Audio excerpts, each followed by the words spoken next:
And as far as item 2.1, the DNA was even insufficient to determine anything. Is that right? Yes, sir. You couldn't even say whether it was 1, 2, 3, however many contributors. Is that right? Yes, sir.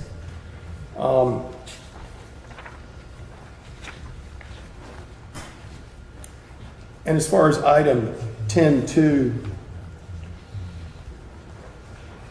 that was Mr. Edward Campbell's DNA and excluded Eric Campbell, did it? It is consistent with his DNA profile, yes. Consistent, I'm sorry. It wasn't a match, but it was consistent with his profile. It wasn't a complete match, that is correct. But it did exclude Eric Campbell. Yes, sir. And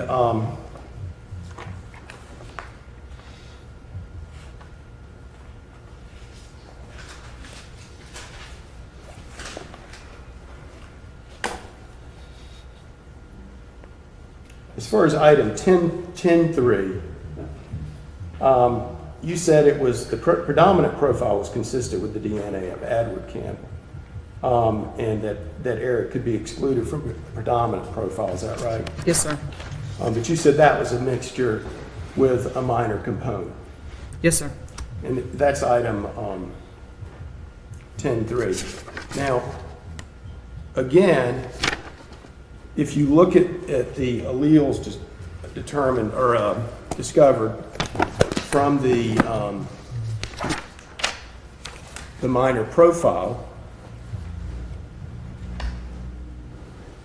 at D21S11, there's a 32.2. Is that right? On 10-3? Yes.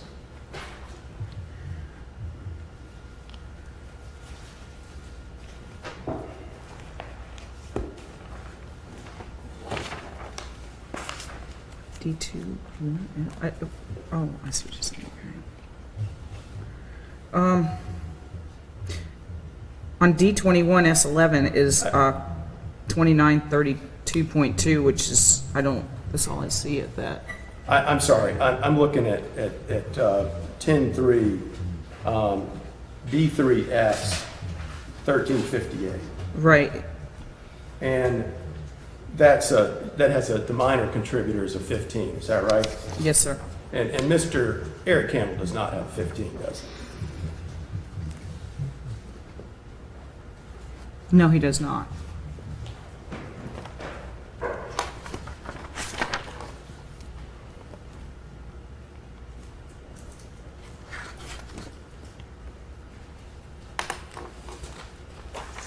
And at 18.2, item 18.2, again, that was a match to Mr. Jerome Faulkner. The others were excluded. Is that right? Including Eric. Yes, sir. That would be correct.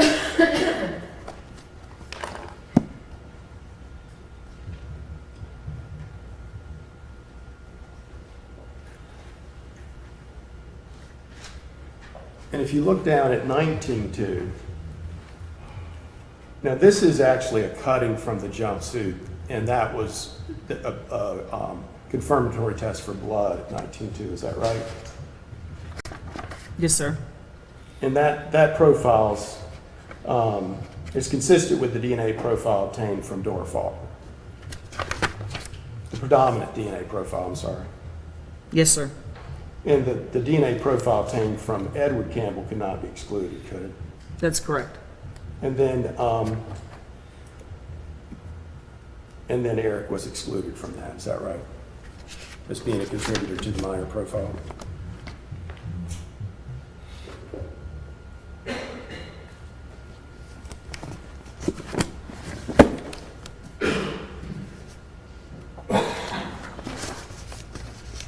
As a contributor to the mixture.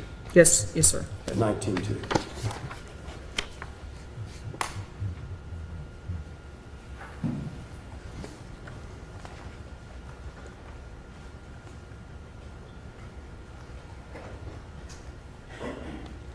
Now, in talking about item 21.2, again, there's a mixture consistent with a mixture of two contributors. That's your conclusion, right? Yes, consistent with 2. And the predominant DNA profile is Mrs. Faulkner Yes, yes, sir. and excludes the others, is that Yes, right? sir. From the predominant profile, yes. But you can conclude the minor components of these mixtures are inconclusive, is that Yes, right? they were inconclusive.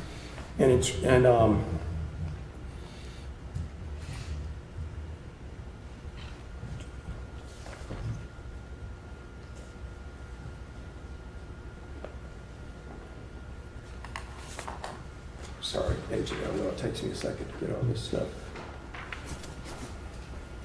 But again, the minor contributor at D19 has a 14, is that right? I'm sorry, what was the number we're looking at, 19-2? Yes, I was having the same trouble. And you're specifically asking for what? No, query? I'm sorry. I think it was 21-2, not 19-2.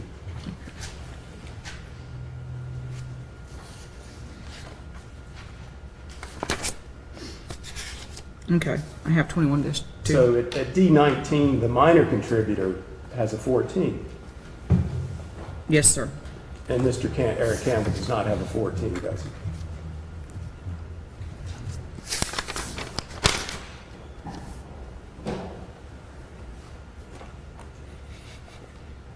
No, he does not.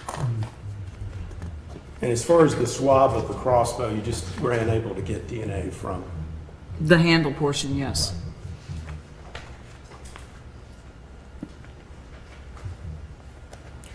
Now, Agent Elwell,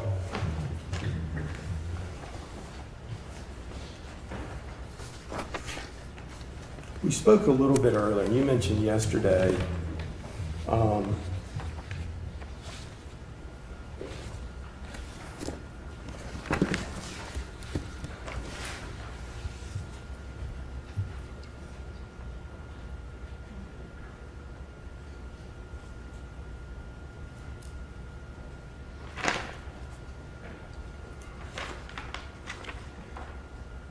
you mentioned that yesterday the concept of someone who bleeds. Is that right? I believe so. Well, and In what context? You used the term bleeder. Is that right? Yes, sir. And you had a specific reason for using that term. I mean, I knew what you were talking about, but what you're talking about is a person who might use a knife or some sharp object in attacking someone and cut himself. That can occur, yes, that's a possibility. Right. Well, I mean, part of what you're looking at when you do, part of the reason why agents want DNA analysis is not only, it's not just to determine who was the victim of a crime, obviously, but it's to try to determine who might have committed the crime. Is that right? That would be correct. And what role that person might have had in the crime. Is that Yes, right? sir. And so sometimes the person who, and oftentimes what you're looking for is the DNA that the person who committed the crime left behind. Is that right? That is definitely one of the things we would do in the lab is if try to identify a perpetrator that could have left a sample at a crime scene. Yes. And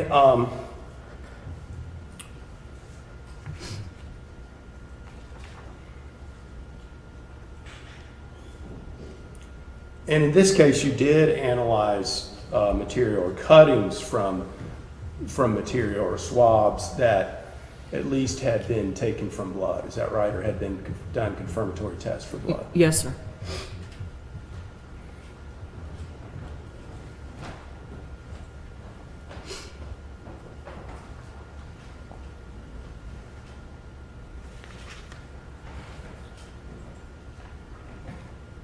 And one of those items, I think, was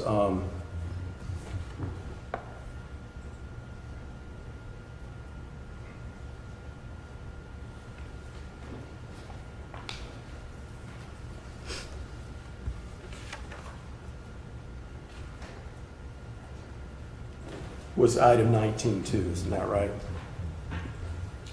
That I looked at had blood on it? Is that what? Yeah, was the question? 19.2 was a cutting from the jumpsuit, is that right? Yes, sir. And there was a confirmatory test for blood done on that particular cutting that you analyzed, is Yes, that sir. right? And that was, the predominant profile was obtained from, consistent with the profile obtained from Dora Faulkner. And Mr. Edward Campbell could not be excluded as a contributor, could he? That would be correct. Nothing further. Agent Elwell.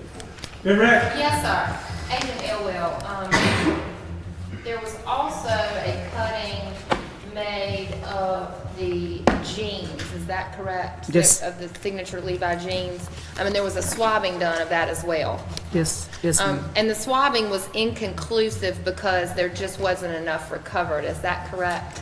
Could you give me the item number? Yes, I'm sorry, the signature jeans, the swabbing for the jeans is 21-1. Yes, yes, ma'am. 21-1 did not give me a conclusive DNA profile. But the cutting from those jeans did give you a profile, is that correct? In fact, there was a mixture on the cutting of those jeans, is that correct? Would that be 21-2? Yes, I'm and so 21 sorry, and 21-3. Yes, both of those stains did give me a DNA profile. It was a mixture of two individuals with the predominant profile matching Dora Faulkner. And the minor component, you were unable to determine because of the insufficient quality, is that correct? Yes, ma'am.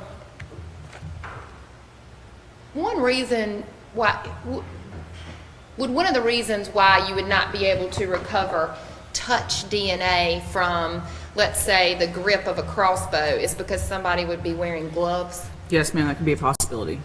Can DNA be destroyed by a fire? Yes, ma'am, it can. Could DNA be destroyed by a strong acid or a strong base? Yes, potentially, yes. You say that the lab triages. Does that start at the very beginning when somebody talks to somebody at the lab? Yes, when a large case comes in, the evidence section, evidence control unit will oftentimes triage the evidence, or unless they make a special appointment to talk to an analyst like myself. And that could happen like right at the place before they ever even accept any evidence. Is Yes, that ma'am, it correct? could.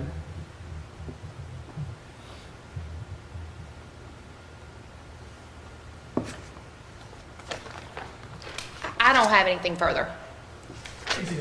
There's lots of reasons DNA can disappear from a crime scene, isn't that right? Yes, sir. Or just not be left at a crime scene, isn't that right? That would be correct. But your objective is to deal with what you have, isn't that Yes, right? yes, sir, that is correct. And to prevent there from being, well, and to the extent you can, to rule out whether a person's included or excluded, is that right? One of the reasons we do DNA testing is because we can exclude individuals, yes. But when you include, you want to rule out others, is that right? Yes, You as part of an inclusion, oftentimes, especially if it's a match, you're going to rule everybody else out. And and you don't want to reach conclusions based on insufficient information, and that's why you gave some of the conclusions you had in this case. Is that Yes, right? sir, that would be correct. Nothing further. I don't have any further, Your Honor.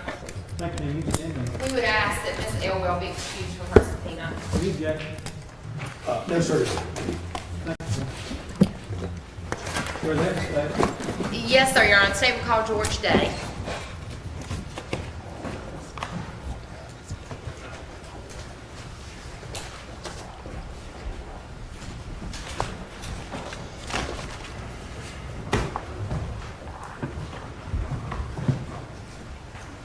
Place your left hand on the Bible, raise your right. Can you solemnly swear down that you should report any jury to the truth, the whole truth, and nothing but the truth, so help you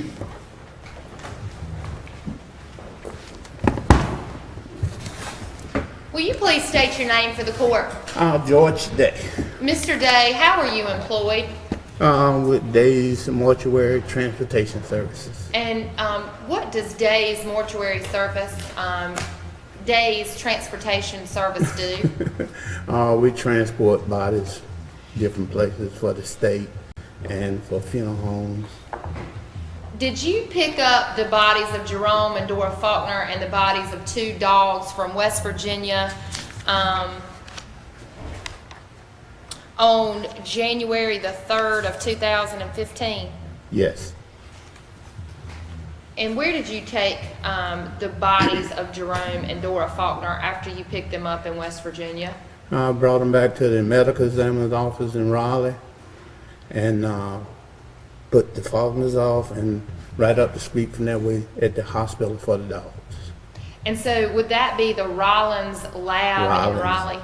Yes. And did you put the dogs in like I mean, for lack of a better word, a safety deposit box there at the Yes. Rollins lab? Yes. Did that end your involvement in this case? Did what? Did that end your involvement in the case, just picking up the bodies of Mr. and Miss Faulkner and picking up the bodies of the dogs? No. I mean, you picked them up in West Virginia. In West Virginia. And when you dropped them off at the Office of Chief Medical Examiner, were you finished at that point, or did you then transport them to a funeral home? Oh, yes. Yes. So did you transport them to a funeral Yes. home? And was that Yes. after the autopsy was completed? That was done on January the 6th to 15th. They were transported, I transported them from the medical examiner's office to a local funeral home.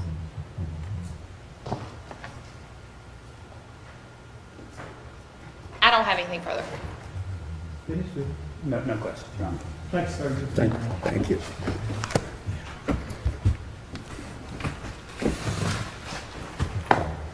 For that, Yes, Your Honor. The statement called Dr. Allison Tucker.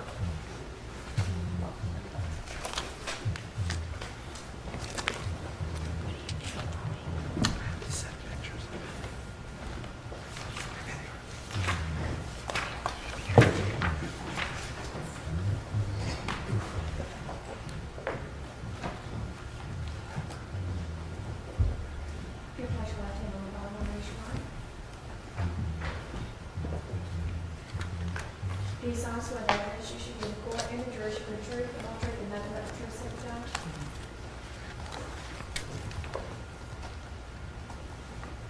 that's it. That's it.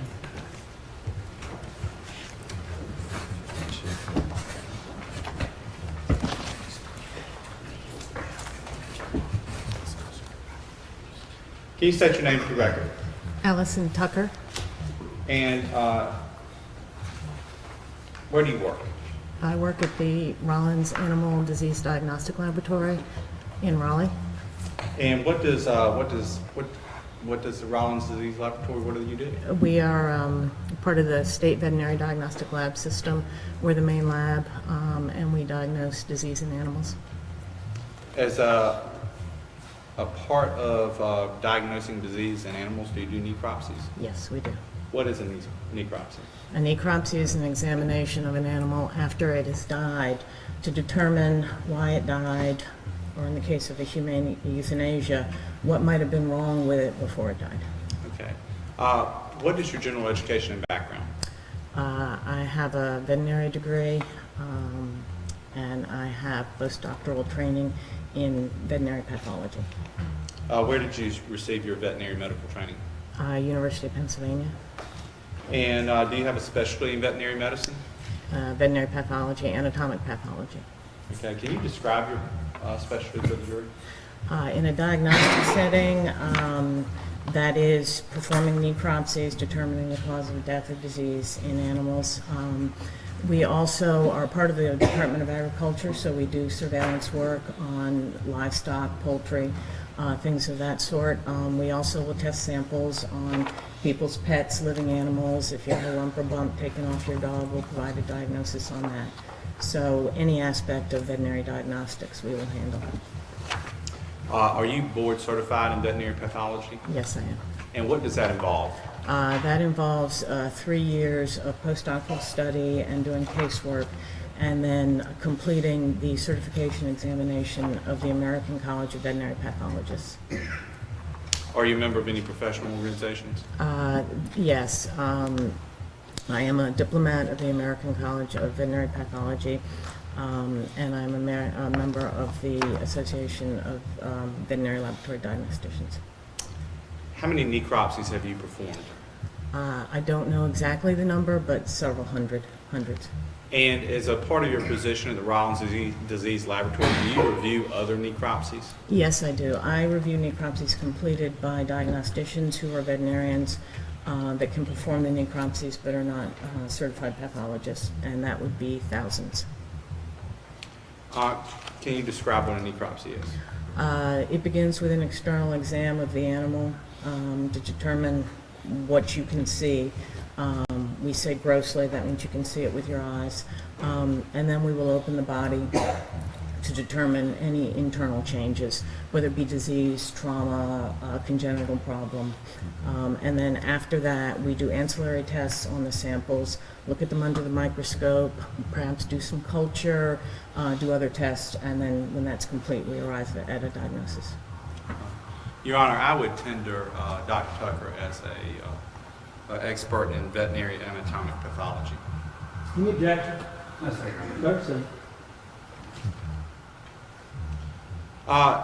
Do you remember whether you performed a necropsy on 2 mixed breed dogs on or about January 4th, 2015? Yes, I did. And how long did those procedures last? The two necropsies together took a total of 3 hours. Right, and if you could speak up just a little bit, did you take photos of these during these procedures? Yes, I did. And did you draw diagrams to help basically track these dogs' injuries or what your procedure? The diagrams were drawn after the necropsy report was completed. May I approach? Yes.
Approach. Yes.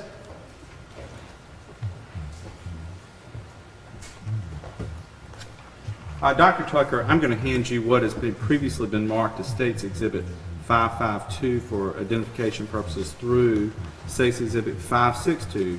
10 pictures. Would you take a moment and look and see if you recognize them?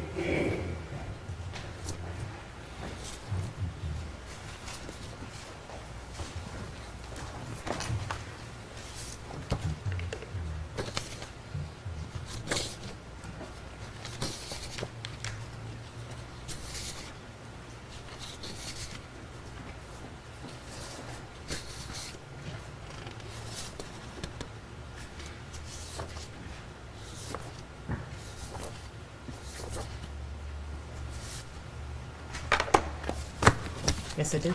Do you recognize it? Yes. And what are they?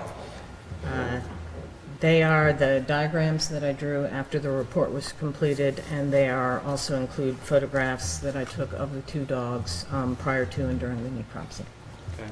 Do they fairly and accurately represent, as with respect to the pictures, as they were taken on January 4th, 2015? Yes, they do. And with respect to the diagrams, do they fairly and accurately represent your diagram that you drew at a later date? Yes, they do. And would they aid you in illustrating your testimony to the jury with respect to these dogs' injuries and the cause of death? Yes, it would.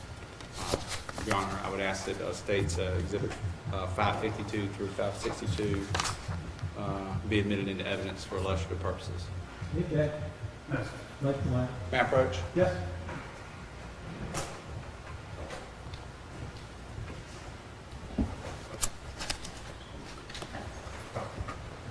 Dr. Tucker, if you could turn your attention to the screen, you may step down and approach, and if you would like a pointer or something like that, I'm happy to provide that. It's just up to you.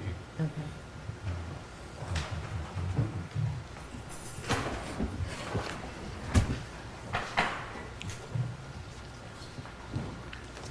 Turning your attention to States Exhibit 556, can you tell the jury what that is? This is the bag that we received that contained the bodies of the 2 dogs. And tell us about how dogs or how things are received into the laboratory in a case like this. In a case like this, where it was received outside of normal laboratory hours, the lab was closed, we have a cooler or deposit area where samples can be deposited.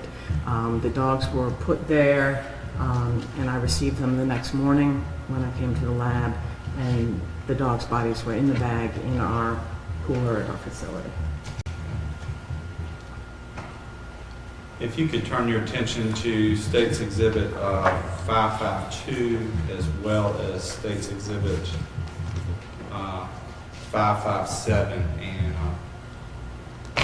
please talk to the jury about what's depicted in these photographs. This is the body of a male dog, weighed about 12 kilograms, 25 pounds. As I received it, except the collar was on when I received it. I took the collar off before taking the picture. The hair coat is matted in blood. The red coloring you can see. And the collar also had some blood on it. And the diagram to the left indicates areas of injury that are most visible at the skin level. Bruising, wounds, contusions or bruising, and hemorrhage that in this picture you can't determine too well. They were more apparent when the blood had been washed off. Wounds to the head and to the side on this particular dog. Okay. How is the physiology of a dog different than that of a human generally?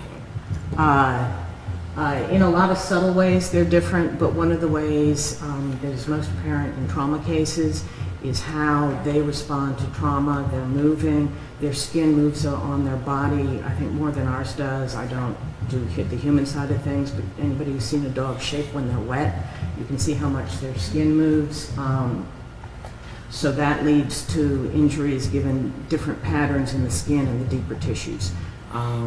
That's one main difference in a trauma. Dogs move throughout the trauma, as I think would make sense to anybody. They're not just going to stand still. So that's I don't know if that's a physiology, but that's another difference in their response to trauma. Does that make it more difficult, for instance, to say to match up a particular weapon to an injury on a dog? It can, yes, it can. With respect, and I guess going through the diagram, it seems like this you drew some attention to the right dorsal side of this dog, or the right side of this dog. Yes. And what particular injury were you trying to describe there? Okay. With this diagram, X's represent areas of bruising or hemorrhage under the skin, bleeding under the skin. The straight lines represent cuts or lacerations to the skin. So on the right side of the dog, there's a lot of bruising on the side, but there are also 2 lacerations coming at about this angle into the dog. And the depth is not accurate or representative, it's merely to indicate the angle at which it came in. So when I did my external exam, I saw that there were 2 wounds, and that as I investigated the skin and the deeper tissues, they came into the body at an angle, so they were coming from the right front to the left rear. And that's similar here, 2 lacerations and multiple bruises or contusions under the skin. Dr. Tucker, turning your attention to State's Exhibit 559 and also the diagram that you prepared at State's Exhibit 553, could you continue to elaborate with respect to the injuries depicted in this picture? Okay, yes, I can. Of course, the injury to the side in this picture you can't see. One of the reasons I took this picture is simply for identification of the dog, to show that it had the white chest. And there is, again, the blood is matted. I think the contusions around the neck are not as apparent in this picture. They were probably more subcutaneous, but there is hemorrhage here. There's more blood staining there. The contusions are masked somewhat by the skin and the white hair coat there. Now, these contusions are, do you have an opinion satisfactory to yourself as to basically what the origin of these contusions? Around the neck, they're in the area of the collar, and that is a common finding in trauma in dogs, to see damage to the tissues deep to the collar. So it's my interpretation that the collar was somehow involved in forming those bruises on the dog. All right, is the dog's neck extended or stretched out in any way In this picture? yes, but that was done as part of positioning the dog. Okay.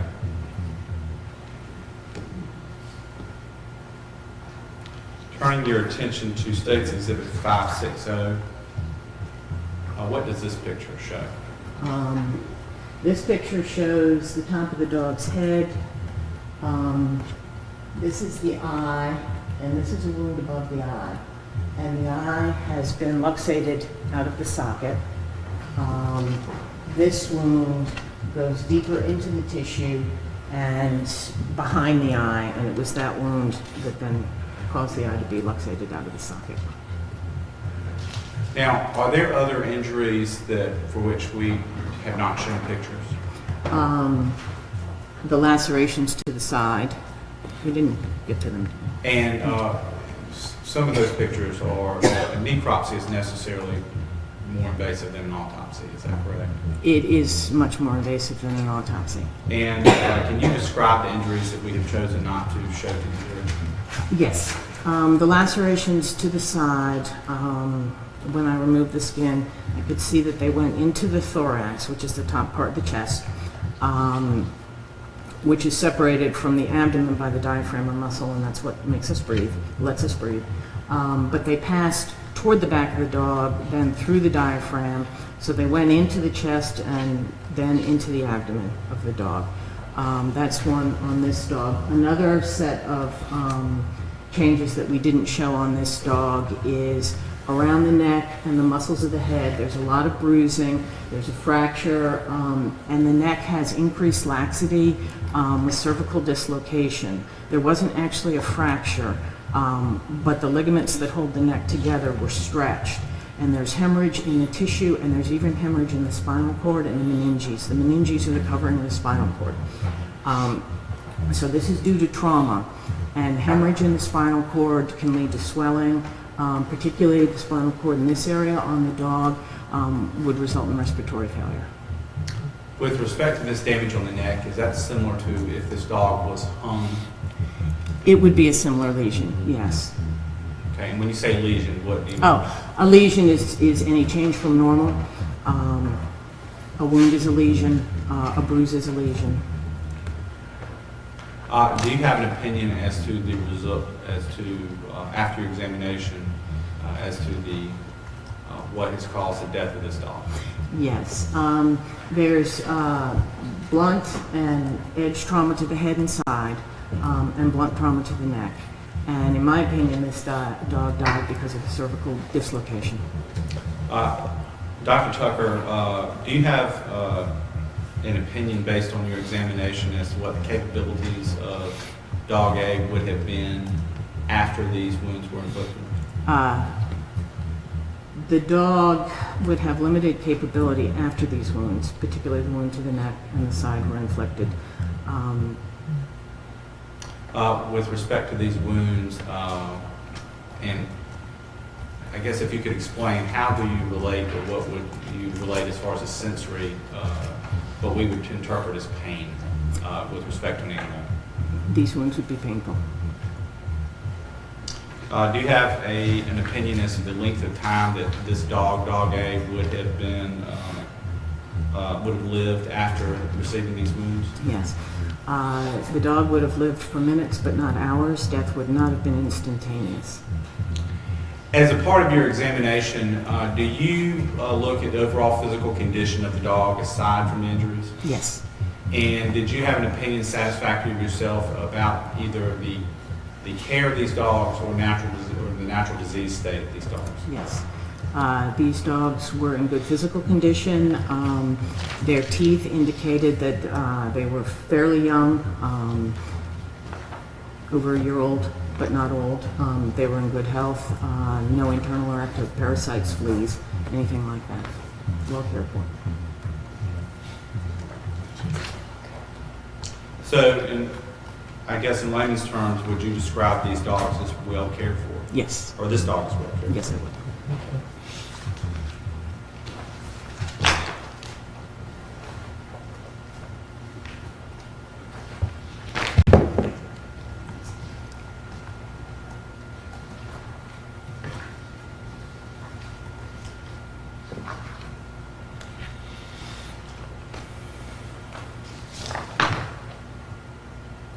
Turning your attention to what has previously been marked and admitted as States Exhibit 558 and States Exhibit 554, can you describe what these pictures represent to the jury? Yes. This is a picture of the second dog as I received the dog for necropsy, and this is a diagram of that dog demonstrating bruises and contusions and lacerations, injuries visible either through superficial examination of the outside of the dog or through the skin. How much did this dog weigh? I believe this one was 13 kilograms. And with respect to the metric system versus pounds, approximately how many pounds would this dog weigh? 27, 28 pounds. And do you have an estimation, I would say, from the, say, the rail that your hands were on, about how tall this dog would be at the shoulders? Approximately. Was this the larger of the two dogs? Slightly larger. And you say slightly by only degrees, I guess. Yeah, this one, we do it metric, but this one was 13. The other was 12, so about 2 pounds different in weight. So pretty close. Can you describe the injuries that this dog received with respect to these pictures? Yes. I guess concentrating on the torso. Yes. This dog also received a wound to the right side of the thorax in the chest. Again, coming from slightly forward and then heading slightly back. An approximate angle illustrated by that line. Bleeding and bruising under the skin around this wound and in the deeper tissues. Another area of bruising over the hips here.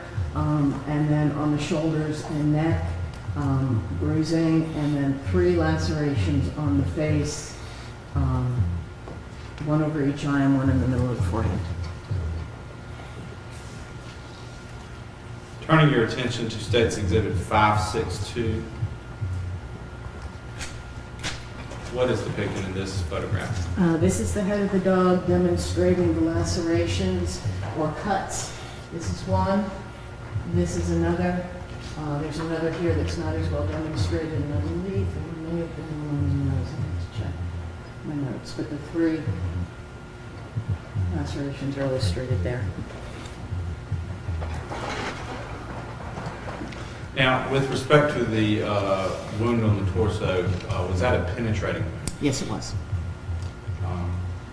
If you could turn your attention to States Exhibit 561.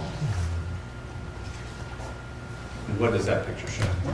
This picture shows the chest of the dog, the skin has been peeled back, and this is the wound. The ribs are here. This is the wound into the chest through the 2 ribs. Are there other wounds that are not depicted in these pictures? Yes, they are. And can you tell the jury about those? Yes. This wound went into the chest and then passed backwards through the diaphragm and into the abdomen. Air was let into the chest and the lungs had collapsed. I believe from my notes, we have partial collapse of one lung and complete collapse of the other. And then the trajectory of the wound goes through, back into the abdomen through the diaphragm, and part of the liver and part of the omentum, which is fatty covering, the loose fatty tissue that kind of cushions everything in the abdomen, are pushed into the chest away by the force of the blow. So the omentum and part of the liver are herniated into the chest, one through the diaphragm and through the wound in the diaphragm, and other is a hiatal hernia, which is an area of weakness in the diaphragm where something can come through. So as the force was applied, part of the organs were pushed back up into the chest. That also would contribute to collapse of the lungs. With what is the diaphragm?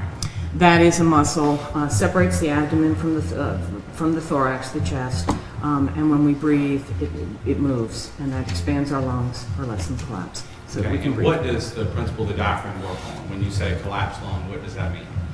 Collapsed lung means that the lung is no longer inflated. The lung is like a sponge, and the way we get oxygen, or a dog gets oxygen, comes from air coming in, filling the alveoli, the sponge part of the lungs, and then the oxygen is picked up by blood, waste products are released, and then the waste is exhaled out. When the lung is collapsed, the circulation is still there, but no oxygen is coming in. Very quickly leads to hypoxia, not hypoxia, lack of oxygen. Circulation is still going, heart is still pumping, but no oxygen is being brought in. Now, is there any kind of membrane or any division between the chest cavity and the abdomen? And that is the diaphragm. That is the diaphragm. Yes. And so in this case, this wound was, this dog was struck with enough force to essentially force part of the abdomen into the chest cavity. Yes.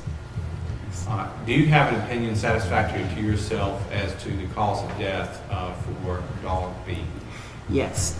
There is blunt force and sharp edge trauma to the head and to the chest and to the back, but the cause of death is hypoxia, lack of oxygen, due to pneumothorax, collapse of the lungs. Do you have an opinion as to the capabilities of dog B after this wound was inflicted? Very limited. Very limited. Limited. And would you say basically the wound was debilitating? Yes. Would this wound have been painful? Yes. Would this dog essentially, would it have suffocated? Yes, this dog would have suffocated.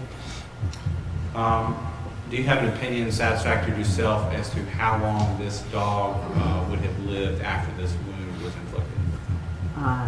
Death would not have been instantaneous, but the dog would have lived for minutes, not hours. As a part of your examination, did you undertake a general examination of the dog with respect to its condition and looking for any other contributing natural disease? Yes, I did. This dog was in good physical condition, without internal or external parasites or fleas. The teeth were completely erupted, but were in good shape, a young adult. The dog, as I said, seemed to be well taken care of, no evidence of other diseases. I'd like to have a moment.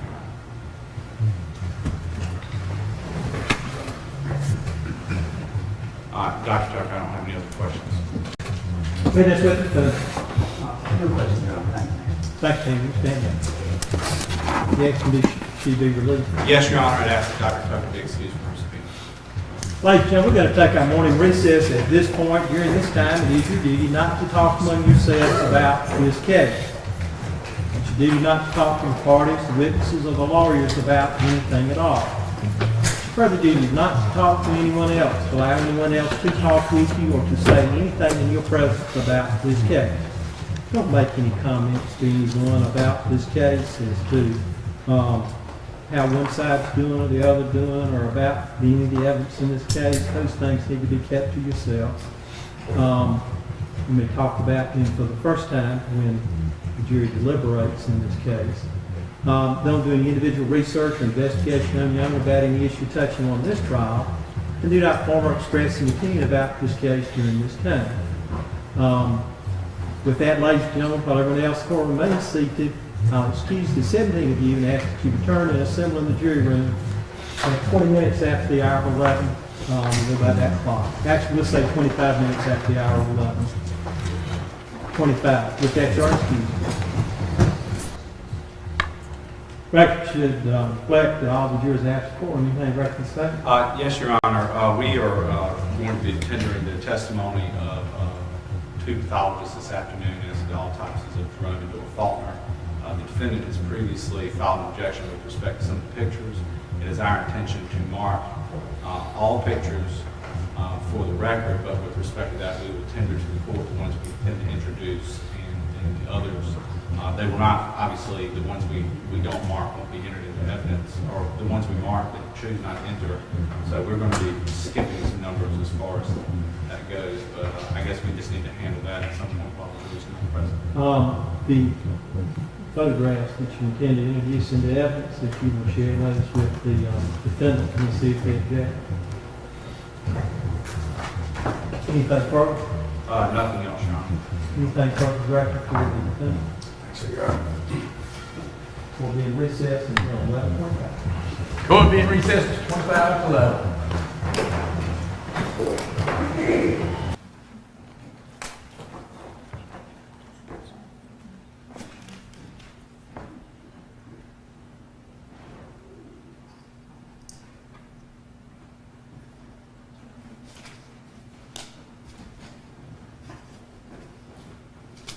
Yes, sir.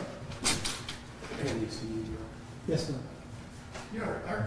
Our primary objection would be to there are several photos in there that appear to be duplicative, and I think especially as it goes to Ms. Faulkner's, the analysis of her skull, it doesn't seem like it would be necessary to show more than one photo of that.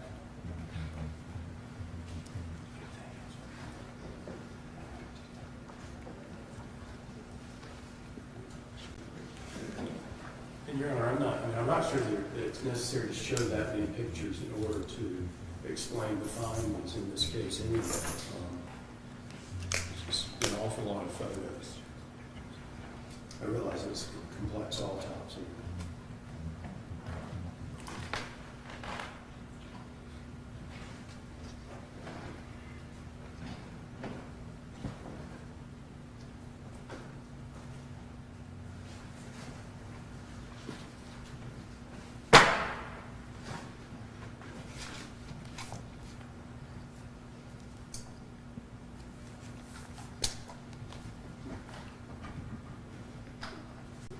To deliver those to Well, Your Honor, I think we also, for the record, we can enter or deliver the other exhibits that we need to mark them, excuse me.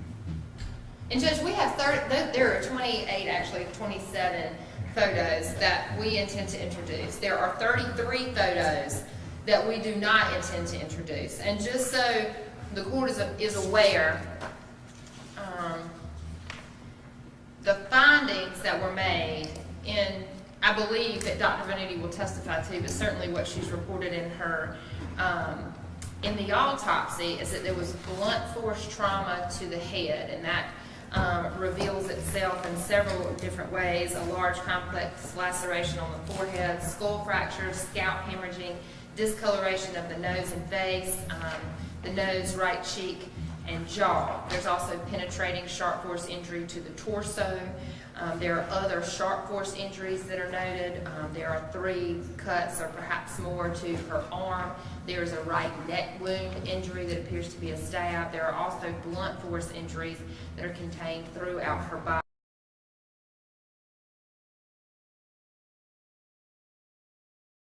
I have met with Dr. Venuti. We have gone through this, and these are the pictures that we believe best illustrates those findings for the jury without being overly,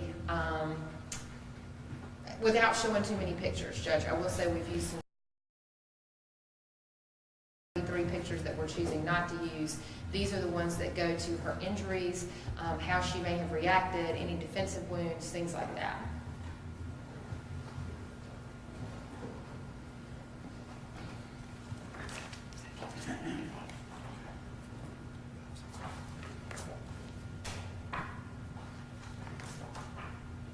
Anything further? Nothing in addition to what I said.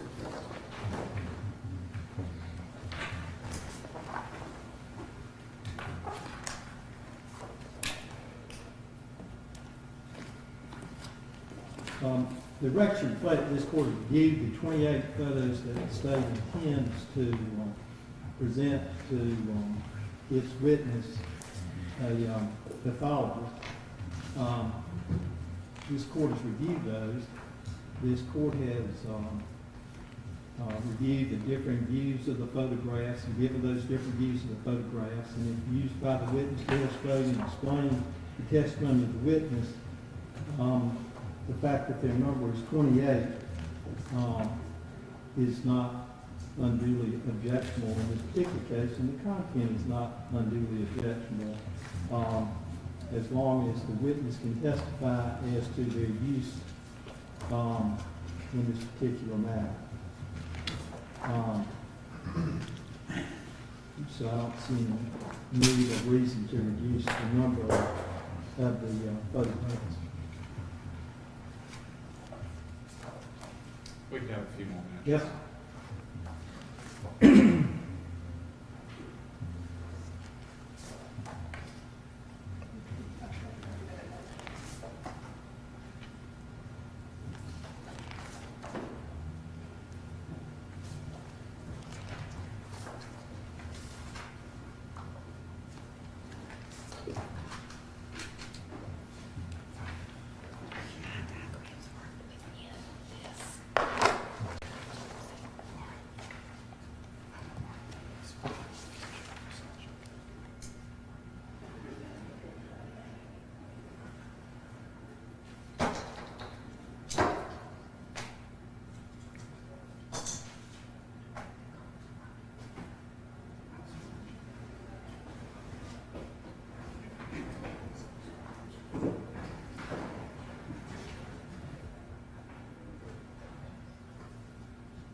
Your Honor, do you want us to mark for the record the pictures that we do not introduce?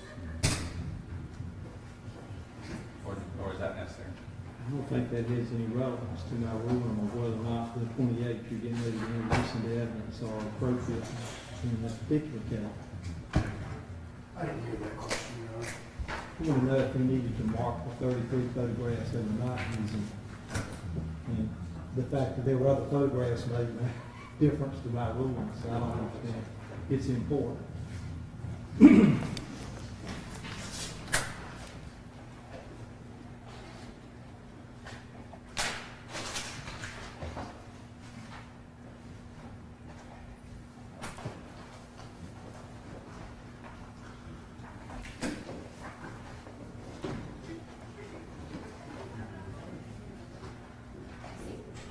Mr. Dresser, do you need to look over these photos?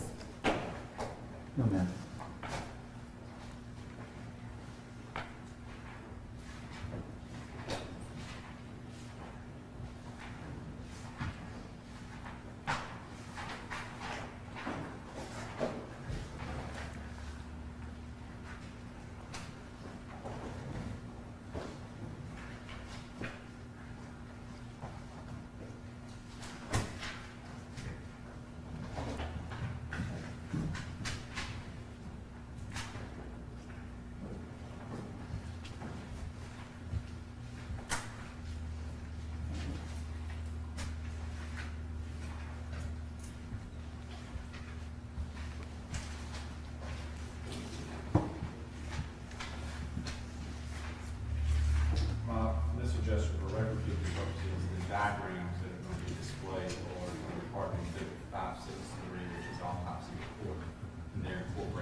Ready to proceed?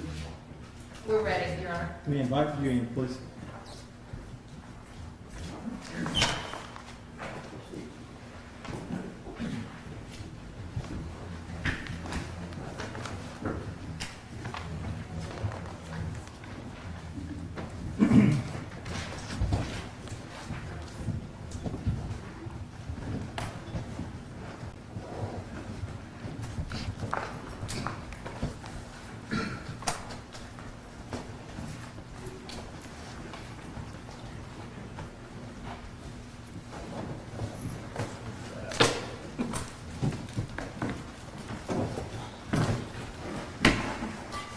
Great answer, state. Yes, sir, Your Honor. The state would call Dr. Susan Venuti.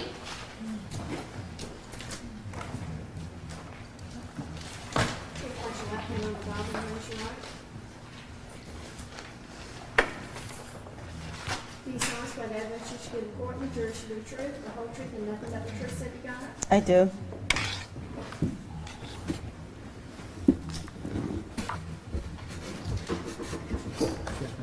Will you please state your name for the court? Yes, my name is Susan Venuti. And where do you work and what is your position? I am an Associate Chief Medical Examiner employed at the Office of the Chief Medical Examiner in Raleigh, North Carolina. How long have you worked there? I've been working in that particular office for about 3.5 years. Have you worked in another office where you were a medical examiner? Yes, I've worked in several other states, including Wisconsin, Virginia, and West Virginia for a total of approximately 14.5 years.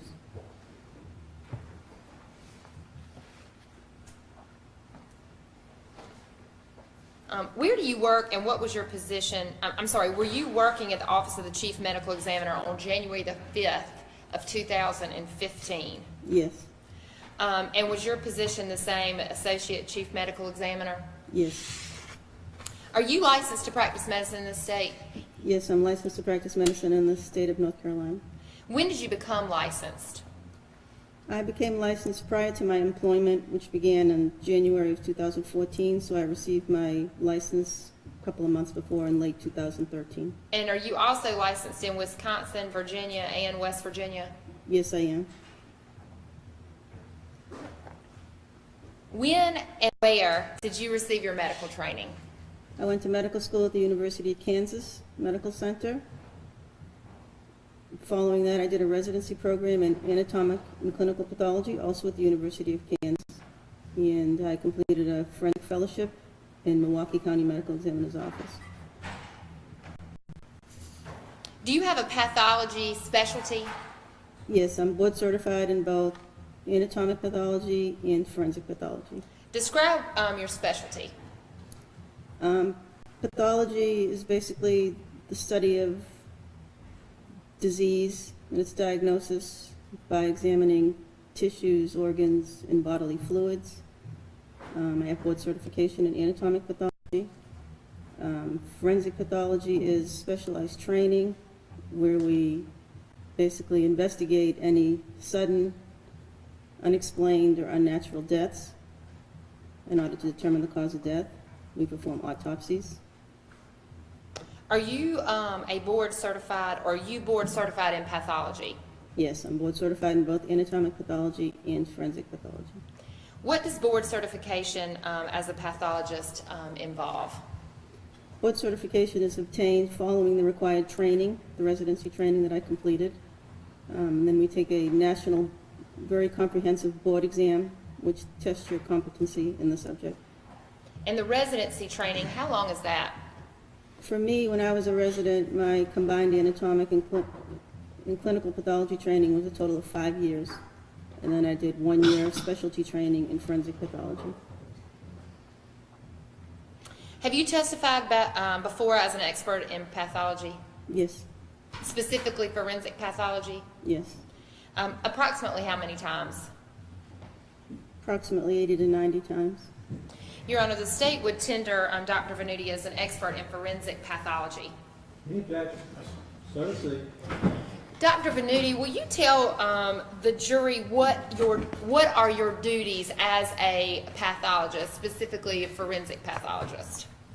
My primary duties consist of performing autopsies, preparing reports, meeting with attorneys, and testifying in court when necessary.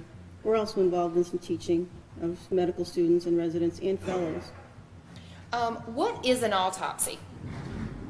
An autopsy is basically an examination of a dead body. It's started by an external exam where we may remove clothing, examine the outside of the body surfaces, looking for evidence of trauma or disease. And then that's followed by an internal examination where we remove all the organs and tissues and examine them. We might trace wound tracks, we might collect evidence. We collect body fluids for the toxicology lab for toxicological analysis. And when we're finished, we put that into a report. Did you perform an autopsy on Dora Faulkner on January the 5th of 2015? Yes, I did. And what were the major findings of your autopsy? Mrs. Faulkner basically had both blunt and sharp force injuries. She had a significant blunt force trauma to her head, and she had evidence of some sharp force injuries to her torso, and her neck, and her arm. And you stated earlier, Dr. Venuti, that you, after doing an examination or an autopsy, that you compile this information into a report. Is that correct? Yes, ma'am. And did you do so with your specific findings, a report that you, the autopsy examination report for Dora Faulkner, did you compile that report? Yes. May I approach, Your Honor? Yes, ma'am.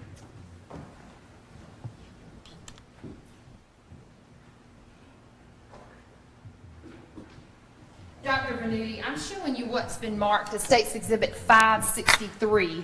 It is an 11-page document. Do you recognize that, ma'am?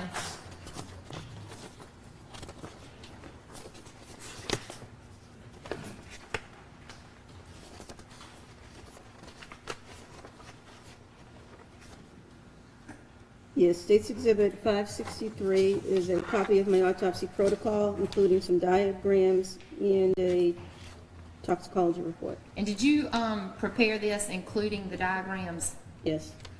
Your Honor, the State would move to admit into evidence State's Exhibit 563. Any objection? Yes.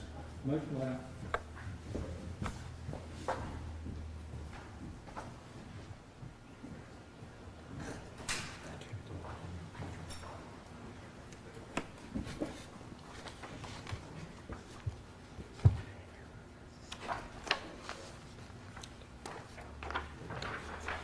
During this autopsy, Dr. Venuti, did you take pictures of the injuries that you saw and recorded in your report?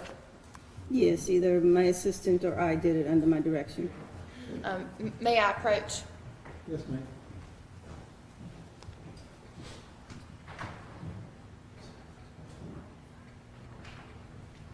I am showing you, Dr. Venuti, what's been marked as State's Exhibits 564 through 590. If you will take a few moments and look through each one of those photos and tell me if you recognize them.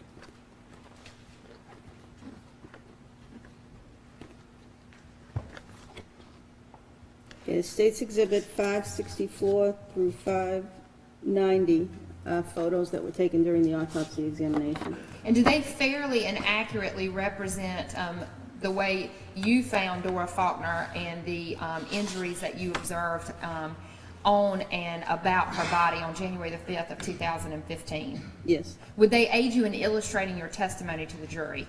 Yes. Your Honor, the State would move to admit State's Exhibits 564 through 590 for illustrative purposes. Any objection? You're under the same objection that we discussed earlier. It's not, we're doing one at a time. Okay. So, State's Exhibit 564, the State would move to introduce that into evidence, Judge. Let her identify and tell us what it is and what it illustrates. Yes, sir. State's Exhibit 564 illustrates a identification photo of Ms. Faulkner's face, and it also shows some injuries to her face and head.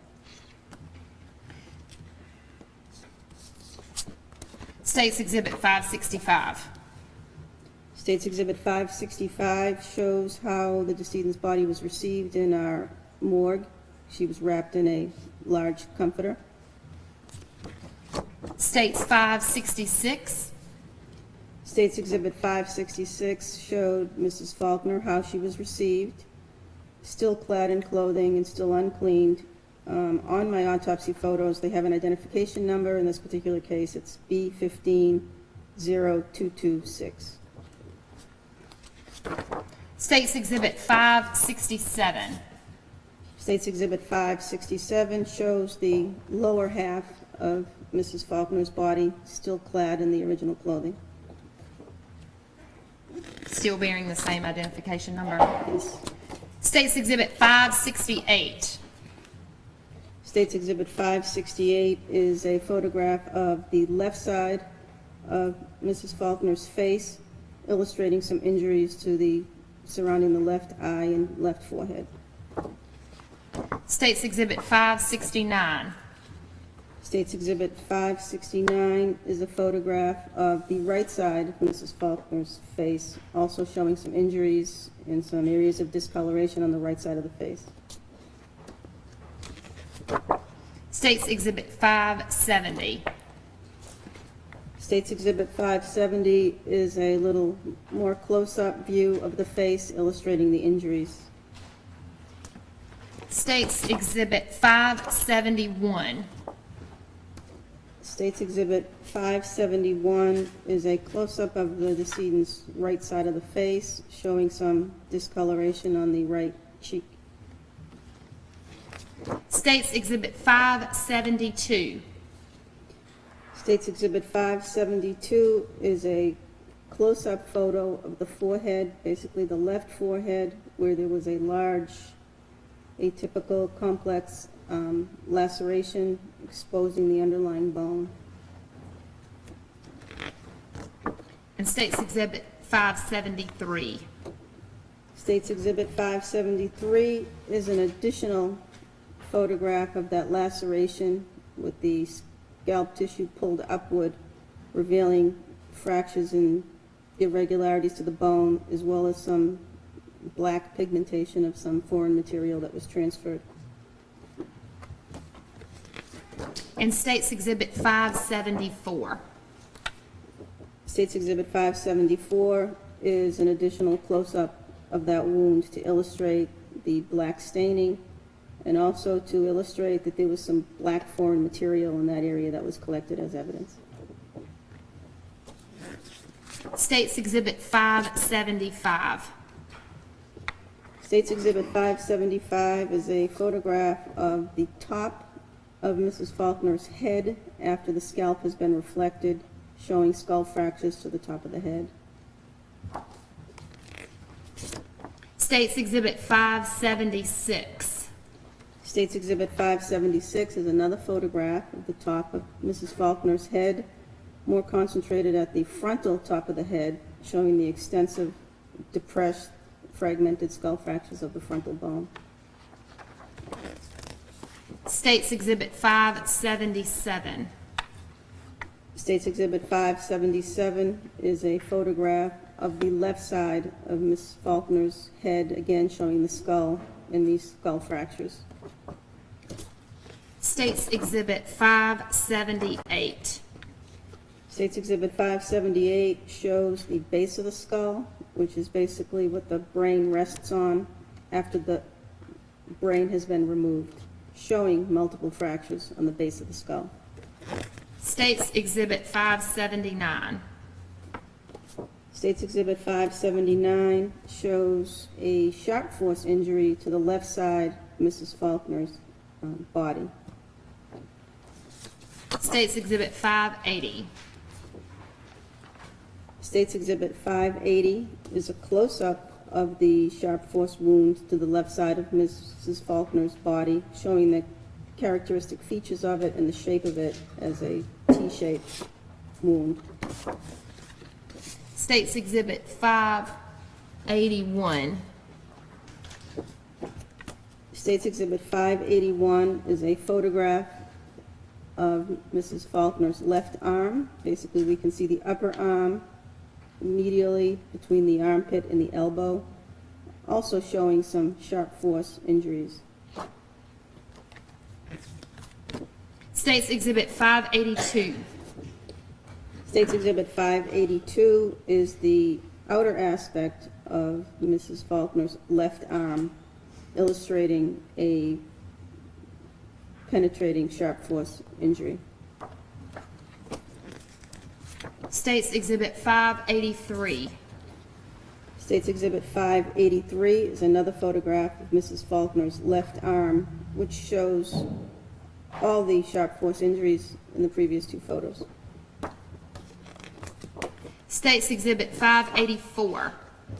State's Exhibit 584 is a photograph of the right side of Mrs. Faulkner's neck, illustrating a penetrating sharp force wound. State's Exhibit 585. State's Exhibit 585 is a photograph of Mrs. Faulkner in left arm, showing some pink-red discoloration suggestive of contusions. State's Exhibit 586. State's Exhibit 586 is a photograph of the backside of Mrs. Faulkner's left hand, showing a purple-pink contusion over the left large joint of the second finger. State's 587. State's Exhibit 587 is a photograph of Mrs. Faulkner's left arm, showing another contusion or bruise on the left forearm. State's Exhibit 588. State's Exhibit 588 is a photograph of Mrs. Faulkner's right arm, also showing another bruise or contusion on the right forearm, and also some additional black pigmentation that resembles the black pigment that was deposited in the skull bone. State's Exhibit 589. State's Exhibit 589 is actually a photograph of Mrs. Faulkner's face when she first presented prior to cleaning, and we can see sticking out between her teeth is a portion of a blue rubber glove. And State's 590. State's Exhibit 590 is a photograph of that blue disposable rubber glove that was removed from her mouth.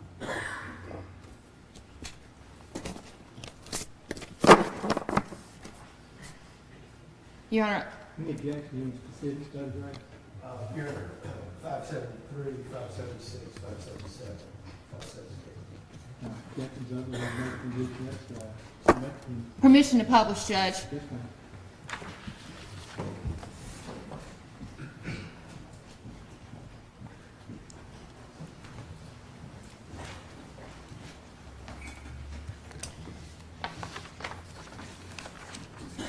Dr. Venuti, I will draw your attention to the screen and ask you there. That is State's Exhibit 564. What does this picture show? State's Exhibit 564 is showing Mrs. Faulkner's face. She has her identification number, B150226, which will be visible on all the photographs. It illustrates lacerations or cut-like wounds on her forehead, above and below her eyebrow. These are very irregular. They have a linear component. They have some abrasion due to the application of blunt force trauma. Associated with this, she has black eyes or ecchymosis around her left eye, above her right eye. In addition, we see some irregular orange, gold, and yellow discoloration on her nose and on her right cheek, which is irregular. It's difficult to interpret what this represented. It may be due to a burn due to some chemical exposure. It may be an abrasion or just a scraping of the skin surface, or it may be a postmortem artifact. And is this also an identification photo that's taken with every autopsy that is performed at the Office of the Chief Medical Examiner? Yes, it is. It's after the body is cleaned, and it's also with this larger type sticker. And State's Exhibit 565, what does this depict? State's Exhibit 565 is how she initially presented. She was wrapped in a large multi-flowered comforter with a large amount of associated blood swelling. And so did Mrs. Faulkner arrive in a body bag, and this is how you found her inside of the body bag? Yes, she arrived inside a body bag that was sealed as evidence, and she was wrapped in the comforter. State's Exhibit 566, if you can describe what this shows. State's Exhibit 566 is what we could see when we exposed the body by removing the outside of the comforter. She was in this particular position with her right arm extended. You can also see the zippers from the body bag up here when it had a seal.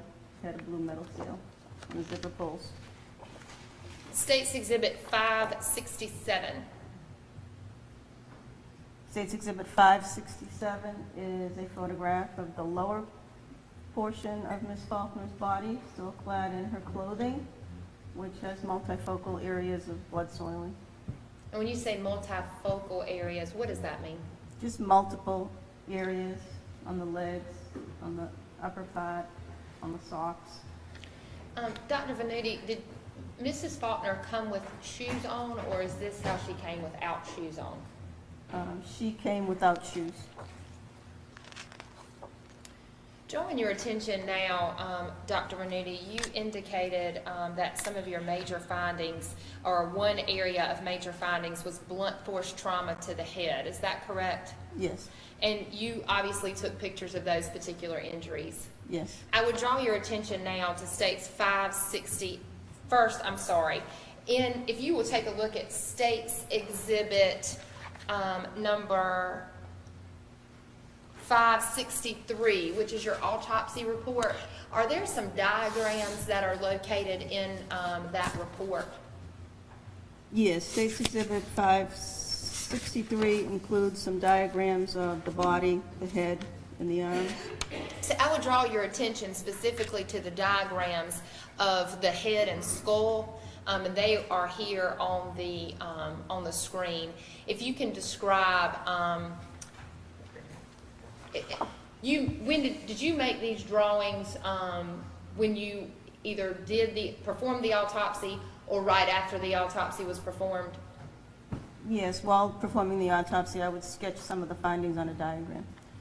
And do these two diagrams capture what you determined to be, or what you labeled as blunt force trauma to the head? Yes, it shows areas that I consider to be the blunt force trauma. I'm going to draw your attention first to State's Exhibit 568. What is this? State's Exhibit 568 is a photograph of the left side of Mrs. Faulkner's body. We can see the identifying label at the bottom on the left side.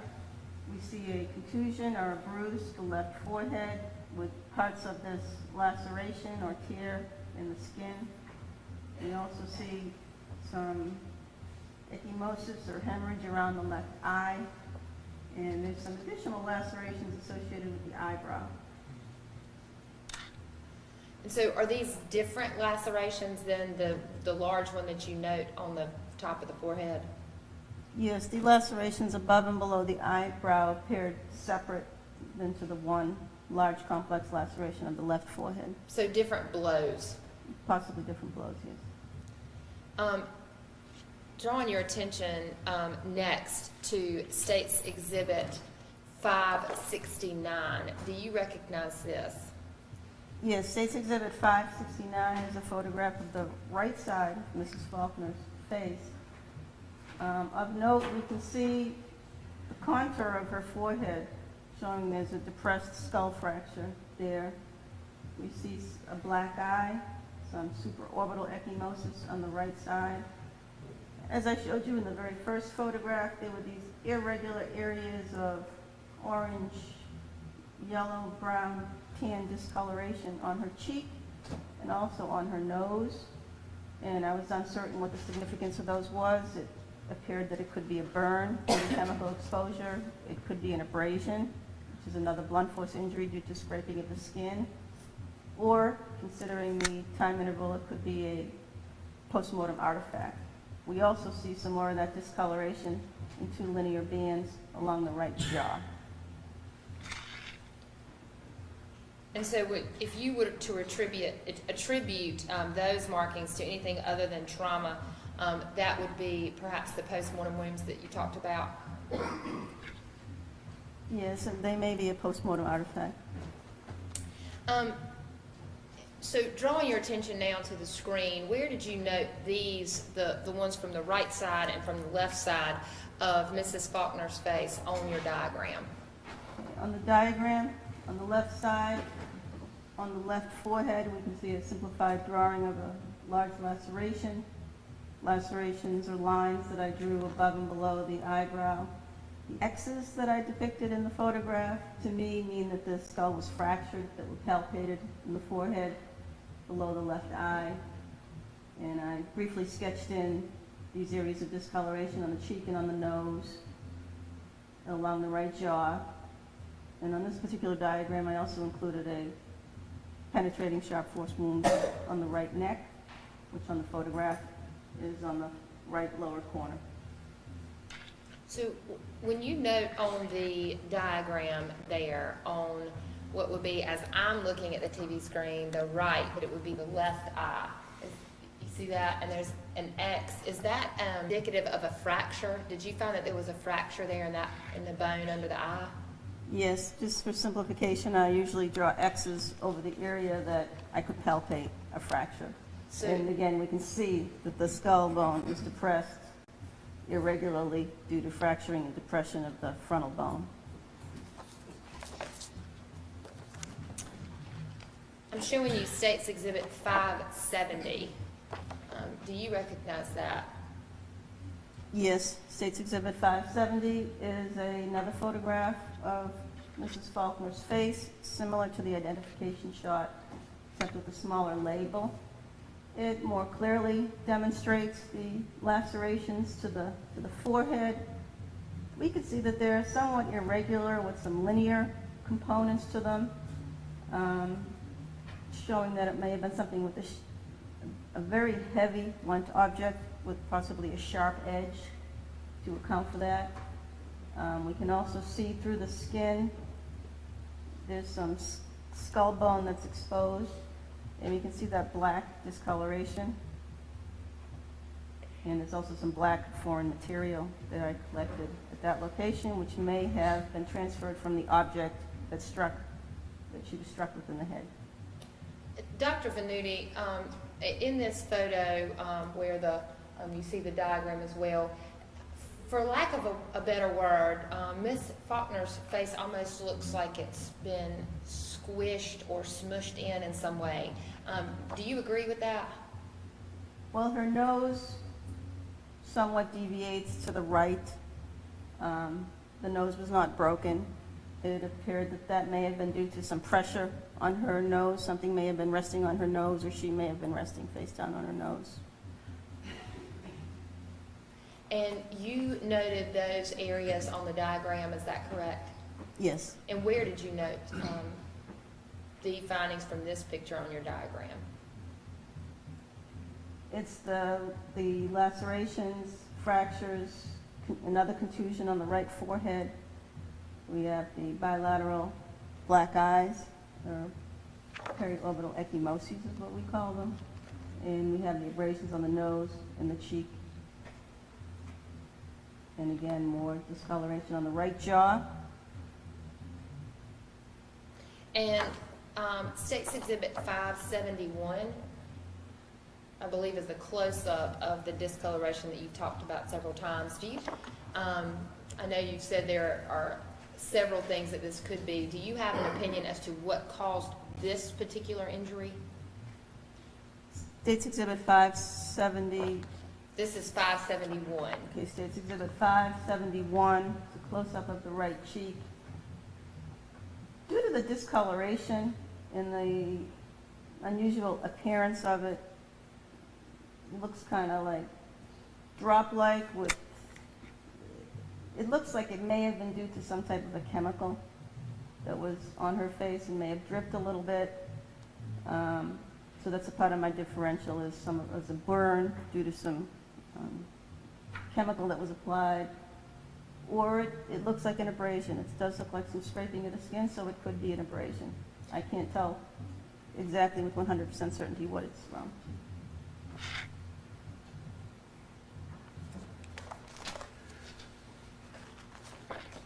Showing you State's Exhibit 572. Do you recognize this? Yes, State's Exhibit 572 is a close-up of that large laceration to her left forehead. It's due to blunt impact, due to a heavy blunt object striking the skin.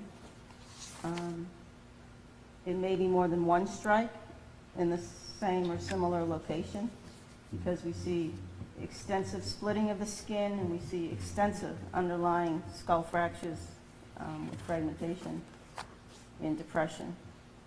And again, we see some black foreign material which is deposited in the wound. Did you collect that black foreign material? Yes, I collected it and packaged it as evidence. May I approach? Yes, ma'am.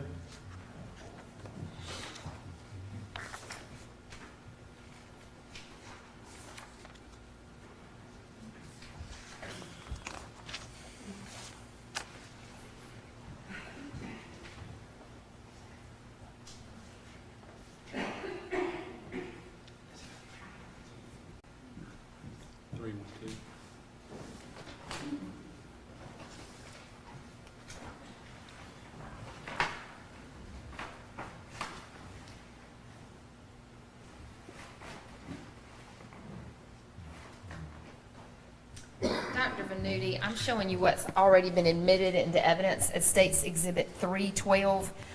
Do you see that? Yeah, State's Exhibit 312 is an envelope with an autopsy label on it with my initials and my description as foreign material from head laceration. It's sealed with my original evidence tape with my initials and the date, January 5th, 2015. And this is how you packaged it once you collected this piece of material from Ms. Faulkner's head? Yes, I packaged it and labeled it and sealed it as evidence. Your Honor, I would ask that Dr. Venuti be allowed to open that envelope. Yeah.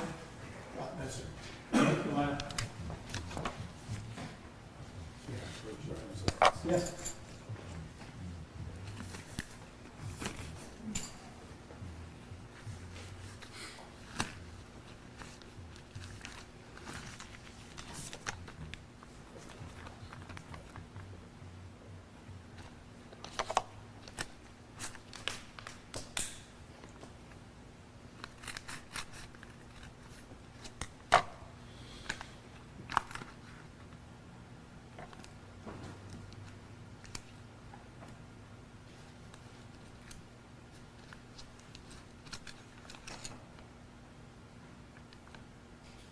I wrapped it in a piece of white paper, and I see some small fragments of black material.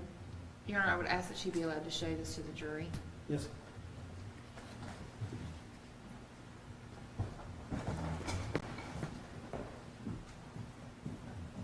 We'll move it down, but you need to alter it yourself so you can see. Please do.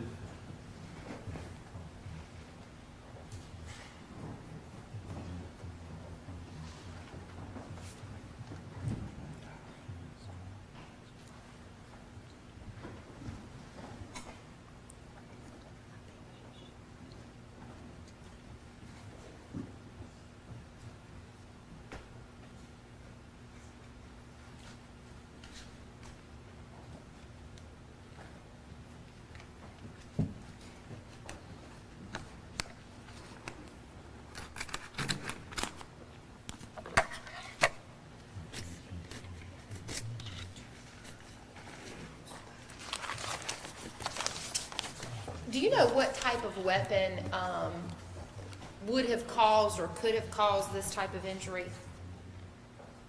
Looking at the characteristics of the wound and the damage that it caused, it looked like it was something that was very heavy. It may have had a linear component or a sharp linear edge, because in the edges of the laceration, we could see some linear extensions in a couple of places. So it's something that's very heavy, probably has a sharp linear edge, and is black in color.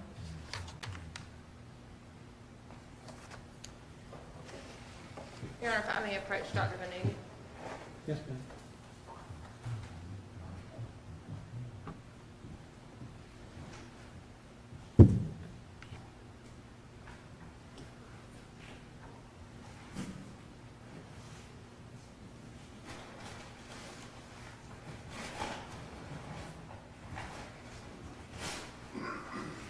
Dr. Venuti, I'm showing you what's been previously marked and admitted into evidence as State's Exhibit 500B. Could this crossbow have caused those injuries in to Mrs. Faulkner's head? I assume it's heavy. If you'd like to hold it. It's a heavy, solid object with some linear components to it, and some black. It's black, and it's also broken or fractured. And some of the material that I recovered from that wound may be from that area where it was broken. So that is consistent with the wound.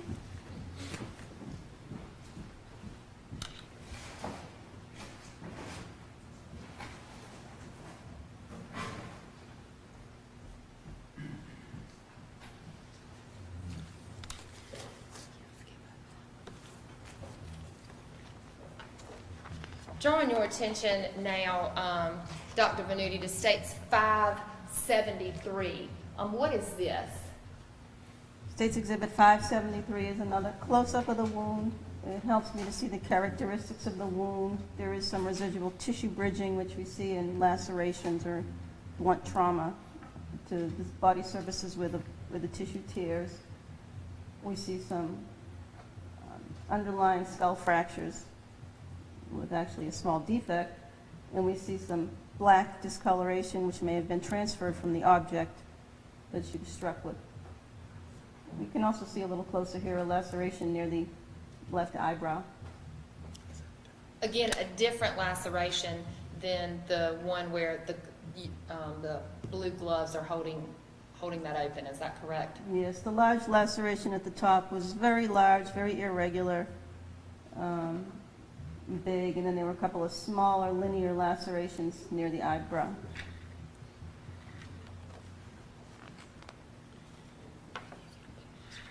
Where would, sorry, go back again.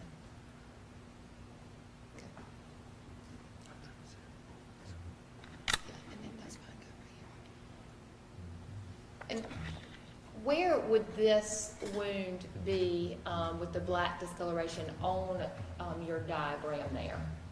Okay, again on the right, it's a close-up of the large laceration to the left forehead. And if we look on my diagram where I drew some irregular lines and some linear lines above the left eyebrow, is where I drew the location of that large laceration.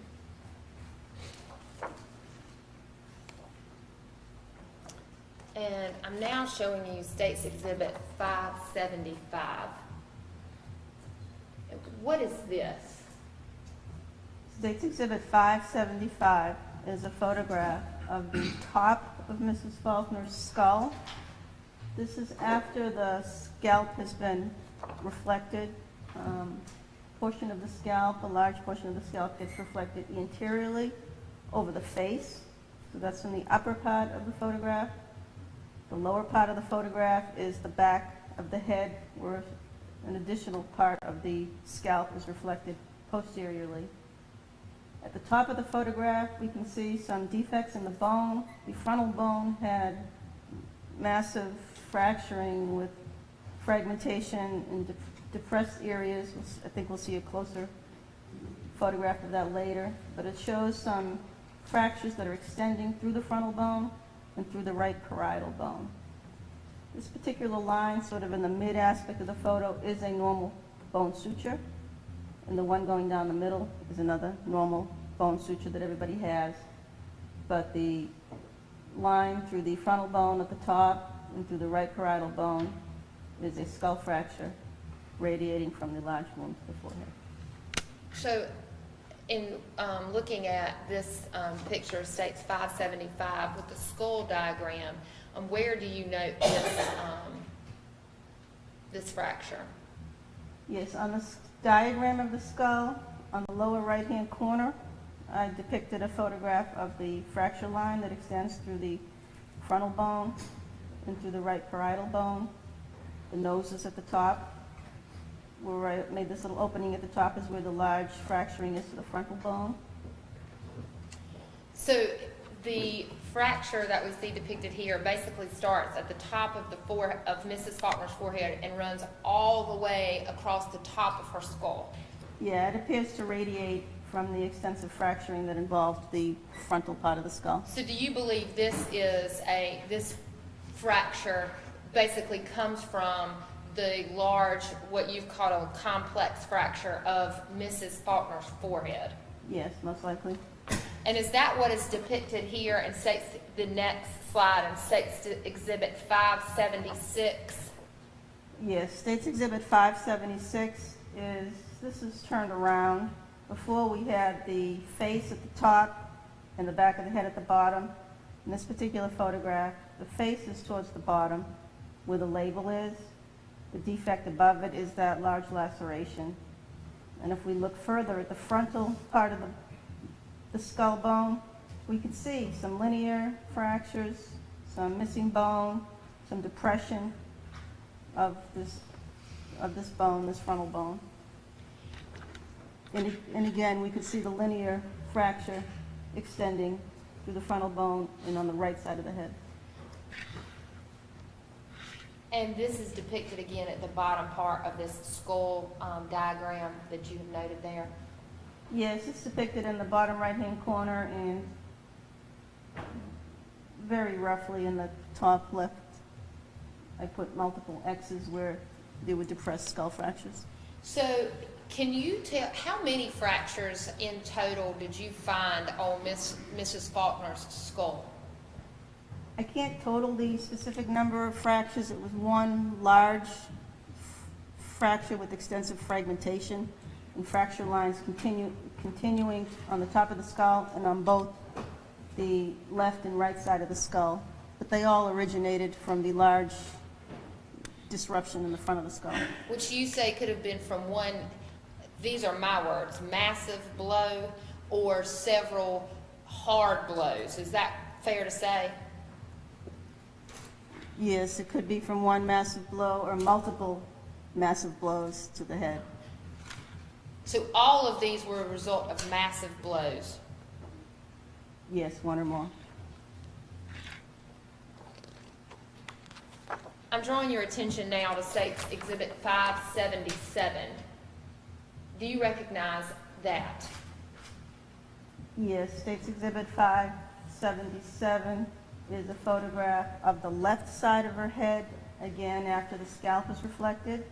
We're looking at the skull.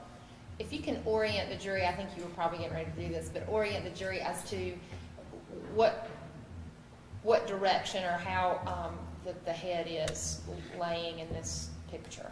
On the right side of the frame is the top of the head.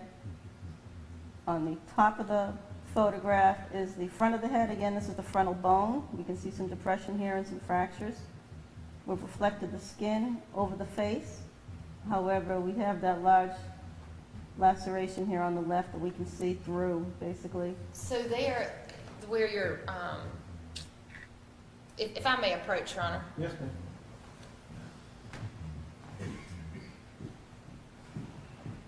So this, Dr. Venuti, here on the left side of the photo, it appears to be sort of jagged edging.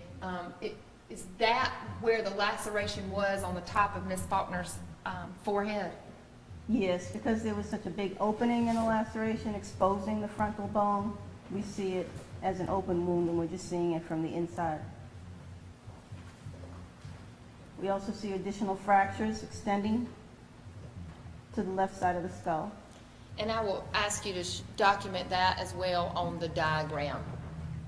Yes, this is on the right middle aspect of my sketch is a depiction of the multiple fractures on the frontal bone and the forehead area, which extend on the left through some additional parts of the skull.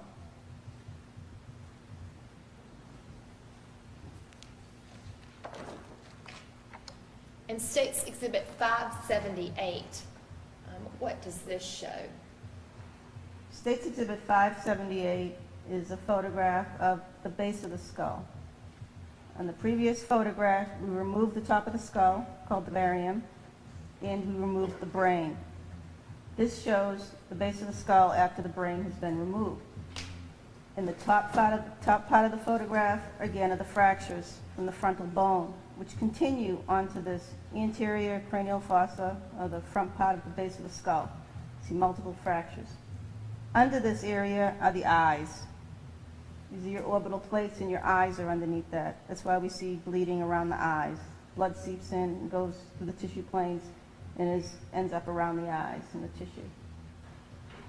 For orientation, the bottom part of the photograph is where the cerebellum would be, back part of the brain.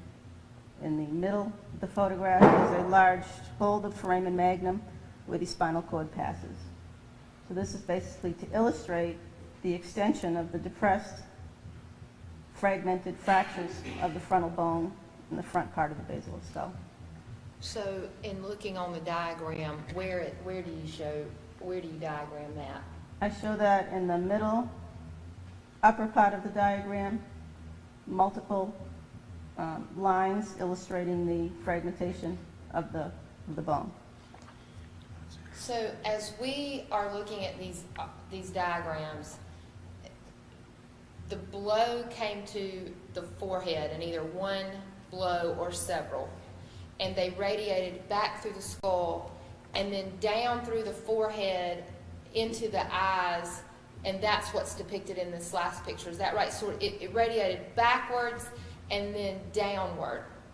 Is that correct? Yes, basically we're seeing blows to the forehead, the front of the head, with multiple fragmented fractures associated with that.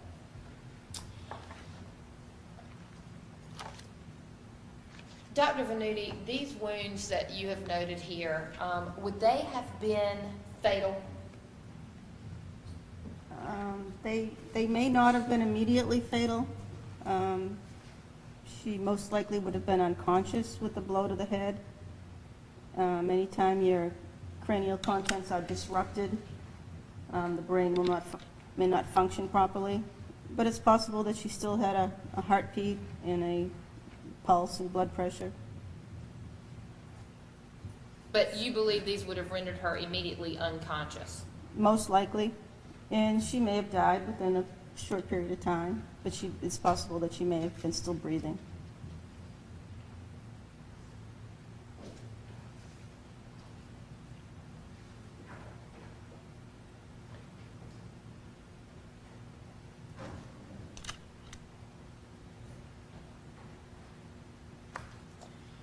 I believe, Dr. Venuti, you also stated in your findings, and when you talked about the major findings, you indicated that there was a penetrating sharp force injury to the torso. Is that correct? Yes. I'm drawing your attention to State's Exhibit 579.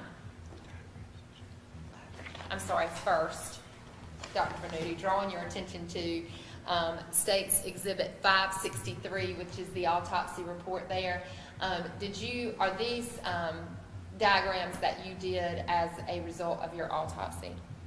Yes, State's Exhibit 563 is a photograph of my diagrams. On the left, we're showing the sharp force wounds. There's one to the left torso near the lower ribs. I drew a picture of it here in the middle. It's sort of T-shaped. And I also briefly depicted some wounds on her arm There were also sharp force wounds on the left lateral arm, left back, medial part of the arm. On the right-hand side, I just illustrated some scars, linear scars, some hyperpigmentation on her lower legs, some scars on her back, and the rounded irregular areas are mainly smaller contusions. So drawing your attention to State's Exhibit 579, what is this? Okay, State's Exhibit 579 is the left side of her body. You can see her axilla or armpit on the right-hand side and her breast. This is her abdomen, left side of her abdomen at her lower chest, and then her lower abdomen buttock would be on the left-hand side. We see a sharp force penetrating wound. It's due to a sharp object. There's no abrasion surrounding the wound. It's more or less sort of T-shaped, and it penetrates into the body. And I'll show you State's Exhibit 279 with those diagrams, and if you can show where you noted those on the diagram. Yes, on the diagram, on the left upper aspect, I drew a line to the left lateral lower chest. That's the entrance wound for the penetrating sharp force wound. And State's Exhibit 580, is that a close-up of that wound? That's a close-up of the wound. The wound is due to something with a sharp edge. It may be something that has more than one blade, or it may be due to a single-edged blade where the instrument was twisted or turned, causing this irregularity, or the body moved while the instrument was being inserted. May I approach? Yes, ma'am.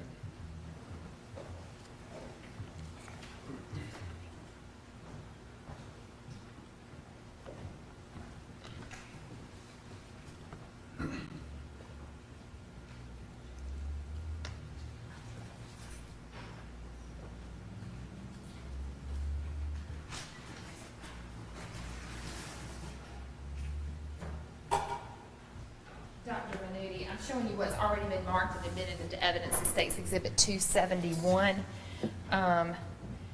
Could this arrow have made that marking or entrance wound to Mrs. Faulkner? Yes, with the multiple linear edges to it, it could be due to an arrowhead, and I suggested that in my autopsy protocol. I also recall that in the wound track, it passed through the kidney, and I saw a stellate or star-shaped wound to the kidney, which was suggestive of an arrow tip. So it could be due to that arrow, or again, it could be due to some other wound where the body was, or the instrument were twisted or turned. So speaking of the wound tract and looking inside of the body, what is the track that you noted of this injury? Okay, this entered on her left lateral side, or left And lateral torso. we can certainly go back to the diagram. Okay. Entered on the left lateral side. It passed. Would it be easier with the picture? Yeah, that's Okay. good. The wound track passed between the 9th and 10th rib on the lateral part of her body. Is the muscle between the 9th and 10th rib. It then passed through the diaphragm, which is a large muscle that separates the chest cavity from the abdominal cavity. It then passed through the descending portion of the colon and resulted in some large amount of hemorrhage around the colon and within the colon. It then perforated the left kidney, entering on the lateral side of the outer aspect and coming out on the medial side where the blood vessels are, and as a result, it perforated the left renal artery, which is a large blood vessel bringing blood to the kidney. The wound track terminated at the spine, didn't appear to go into the spine. So the wound track started out at the skin, passed through the 9th and 10th rib, the diaphragm, the colon, the kidney, and the renal artery. So it was associated with some blood loss due to some blood present in the left peritoneal cavity. And also when it passed through the diaphragm, I told you the diaphragm is between the left chest cavity and the peritoneal cavity. It hit the very undersurface of the left lower lung lobe. So it was also associated with some blood in the left chest cavity, as well as blood in the soft tissues in the abdominal cavity. Dr. Venuti, would this wound have been immediately fatal? No, this wound would have caused some bleeding and some blood loss, which is not immediately fatal. But if she continues to bleed and become unconscious, she would eventually die from the blood loss. And so if it's not immediately fatal and would it be immediately incapacitated, or would she be able to have, would she still be able to move and do things after receiving this wound? It's likely that she was still able to move and do things.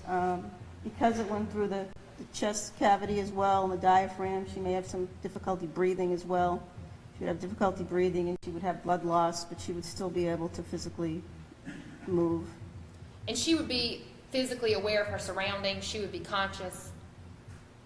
Yes, if this happened after the wounds to the head. So that was my next question. I understand we're going through these wounds in a particular order, but you cannot say in what order you believe these things to have happened. Is that correct? No, I really don't know the order in which they happened, and I don't know if she was struck once in the head and then stabbed and then struck again. I don't know the sequence or the order of any of the injuries.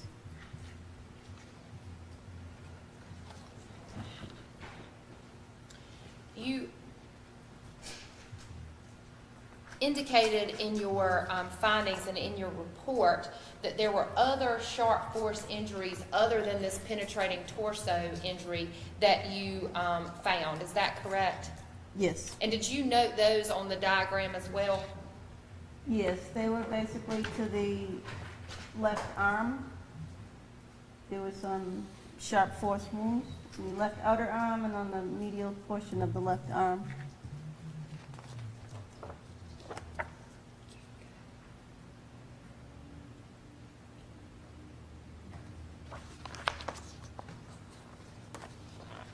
And I'm sorry, were there also, did you also notice as a sharp penetrating wound or other sharp force injuries, did you notice a wound that you noted as sharp force to the right neck of Mrs. Faulkner? Yes. And that would be State's Exhibit 584. Can you explain this? Yes, State's Exhibit 584 is a photograph of the right side of her face. You see her ear on the left-hand side. And we see an ovoid elliptical defect in the skin that appears to be done by a sharp object that penetrated the skin. However, this did not penetrate very deeply. It measured about 1/2 inch in length, and the depth of penetration was approximately 1/2 inch as well. It did not penetrate or disrupt any of the major blood vessels in the neck or any deeper structures. Does this entrance wound look different than the entrance wound that we saw depicted in States 580, which I'll show you, States 580? It does have a different appearance, but it also appears to be due to something that's sharp. But one's round, obviously, and this one, as you had noted, is a T shape. Yes.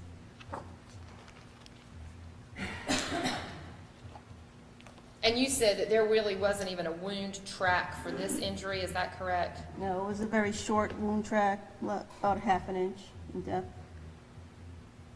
And so it's safe to say that this wound would not have been fatal. Yeah, this wound wouldn't have caused any bleeding or any incapacitation.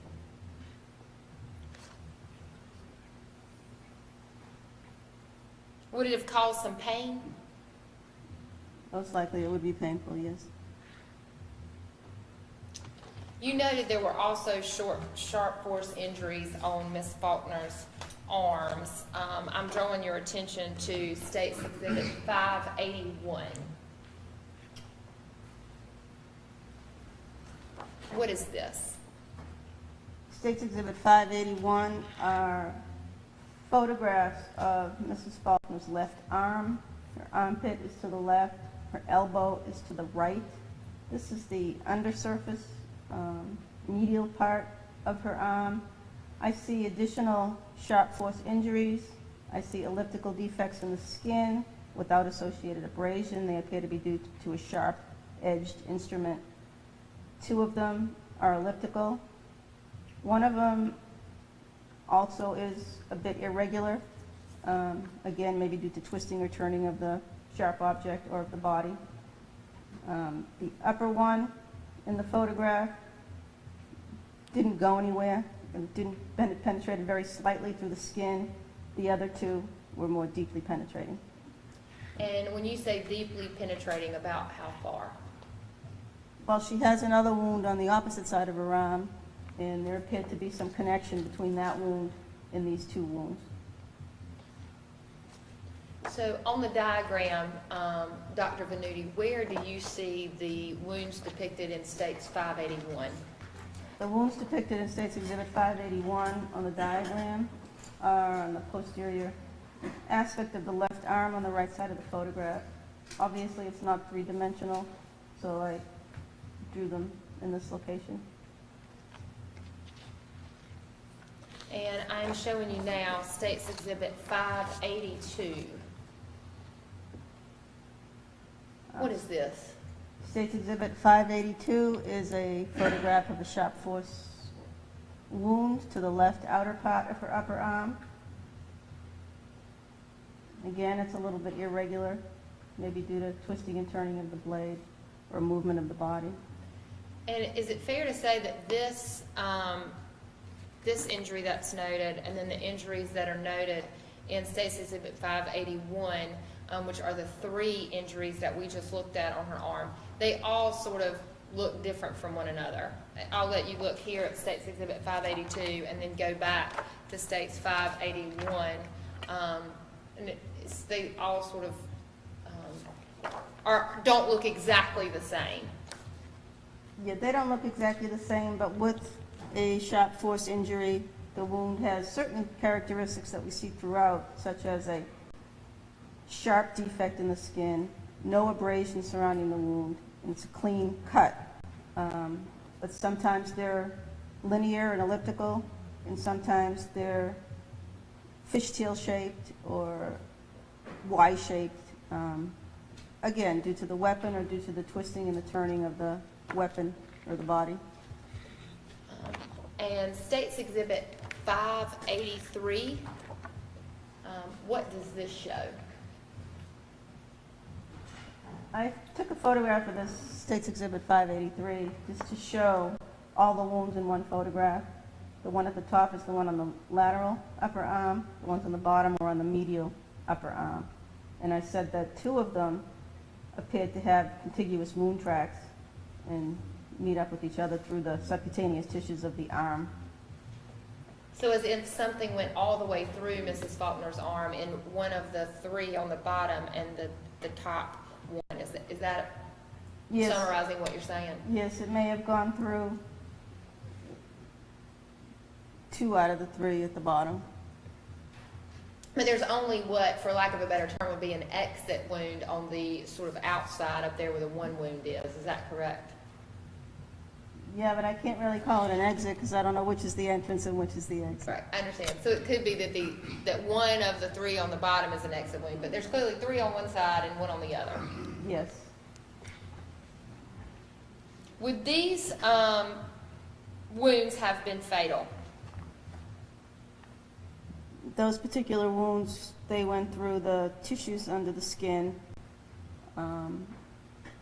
Likely they would be associated with some blood loss, but no, they would not be immediately fatal. Painful? Any wound to the body inflicted by another would most likely be painful. You noted on your report that you found other blunt force injuries on Mrs. Faulkner, is that correct? Yes, Specifically, you noted a large, what you said was a large contusion on her shoulder, is that correct? yes, And showing you State's Exhibit 585, do you recognize that? yes. State's Exhibit 585 shows a pink contusion or bruising to the left shoulder. It's due to being inflicted with a blunt object, which causes crushing and rupture and breakage of blood vessels under the skin. And it leaves a characteristic bruise or contusion. And so would you characterize the bruise here as sort of covering the entire area from right above the identification sticker all the way to Ms. Faulkner's neck? It's discontinuous, and it's also mixed with some lividity more posteriorly, which is settling of the blood in the postmortem interval. But there was a demarcated contusion as a part of that.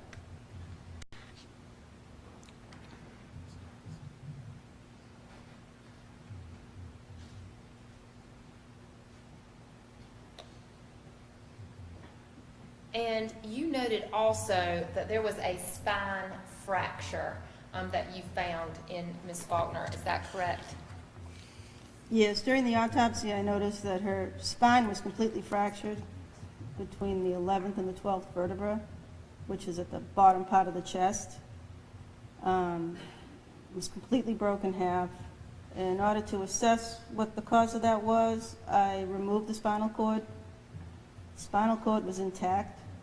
There was some blood surrounding the spinal cord, but that was to be expected due to the injury to the head and around the foramen magnum. Blood could have leaked down. The spinal cord was not injured. There was no contusion. There was no transection. I believe that injury may have been a postmortem injury. The spinal fracture, though, is not in any way associated with the penetrating torso injury that we spoke of earlier. Is that correct? They're in two different parts of Ms. Faulkner's spine or her back. Is that correct? Right. They were separated by a small distance, but that's not where that wound track terminated, yes. And this could have been a postmortem wound. Is that correct? Yes. Without associated trauma to the spinal cord, I think it was a postmortem wound.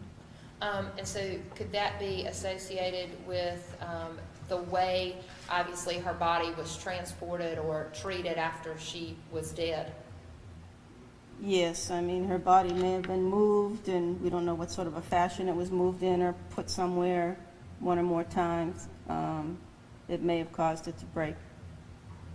Is there, under any circumstance, I guess that's not the right way to put it, but there was a lot of blood loss in the comforter that Miss Faulkner was wrapped in. Is that correct? I mean, when it came to you, there was a lot of blood in that area. Yes.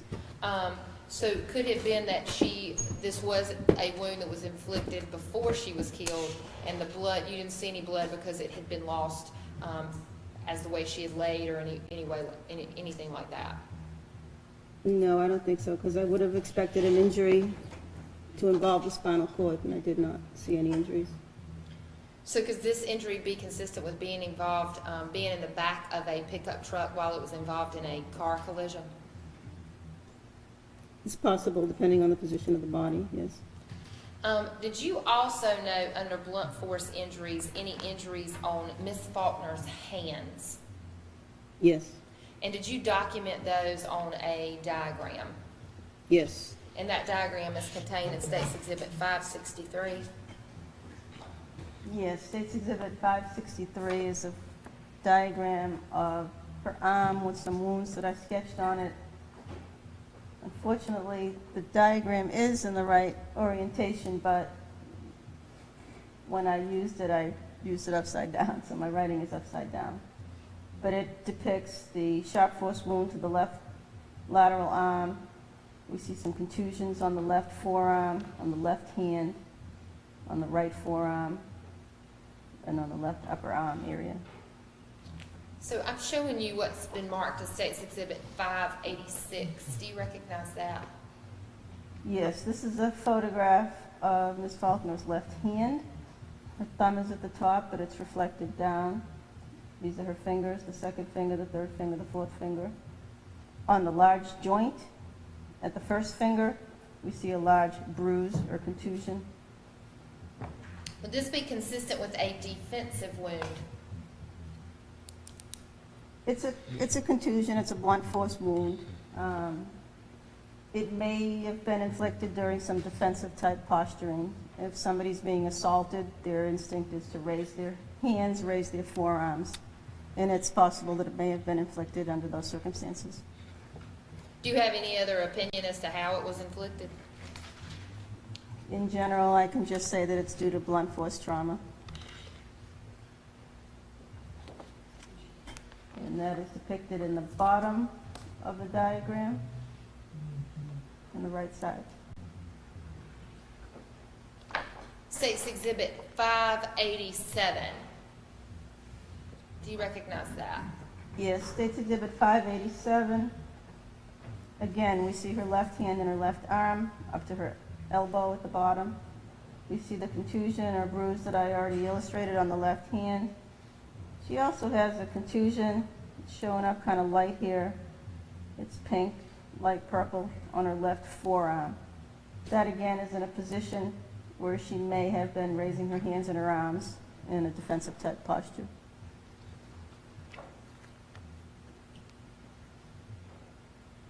And that is also depicted on the diagram on the left arm.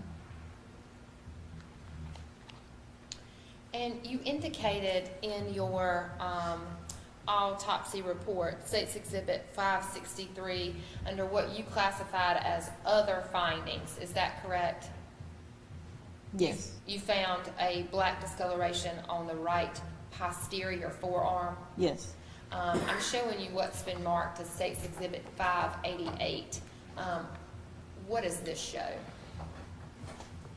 State's Exhibit 588 also shows some black pigmentation that appears to have been deposited on the skin. It sort of reminded me of the pigmentation that I saw in the laceration on the left forehead. Individual material here to collect, but there was this discoloration that I photographed. We can also see in this photograph another contusion on the right posterior forearm. It's actually a larger contusion and a smaller contusion. And would these again be consistent with defensive wounds? Again, they're on the forearms that may have been raised as she was being assaulted to defend herself. And I am showing you what's been marked as State's Exhibit 589. What is that? This is State's Exhibit 589 is a photograph of her face when she first arrived. You can still see that there's blood soiling on her face and around her mouth and nose hasn't been cleaned. But right away I noticed that there was something protruding from between her teeth and her mouth. It's blue plastic. And State's Exhibit 590.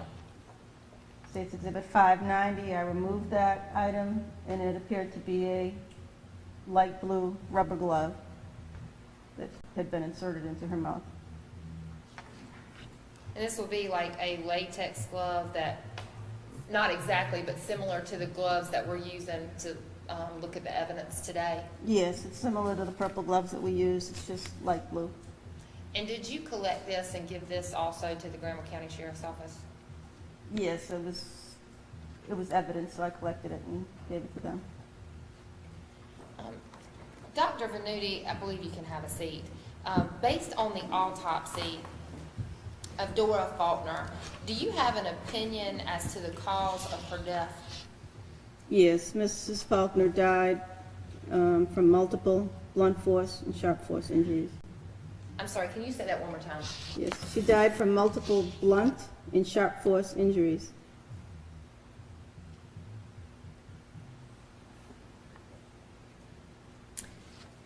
Dr. Venuti, as you were performing this autopsy, did you note any ligature marks around Dora's hands or feet? No, I didn't see anything that looked like a ligature mark. Did you have any evidence at all that she was tied up or restrained from her body? Could you tell any evidence of that? No, she had no ligature marks, and she didn't present with any ligatures around her body parts or any long fragments of rope or anything. Is there any evidence of a struggle during this attack? If you consider the wounds to her forearms as being defensive, I mean, she was obviously awake and alert while she was being assaulted, and she tried to protect herself.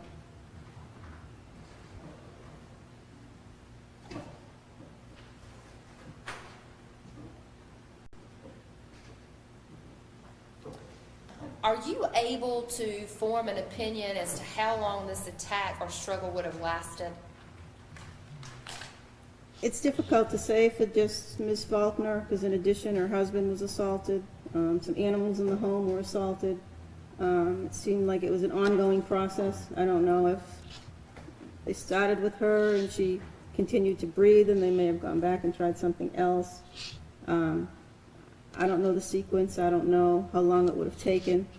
But there was different modalities in play, different types of trauma, very significant trauma.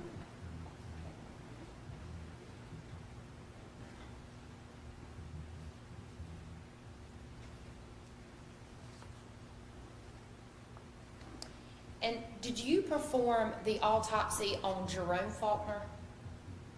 No, when these two cases presented to our office, they were going to be long cases that would take a pathologist most of the day. So another pathologist, Dr. Nabila Heikel, performed that autopsy. And why did you make the determination that they would be long and they would require 2 medical examiners? Well, based on the history that we were told and where they were found, and just looking at the bodies, we knew that there was a lot of work involved in completing the autopsies.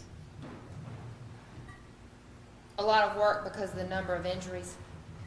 Yes, the number of injuries and the documentation that we needed to make.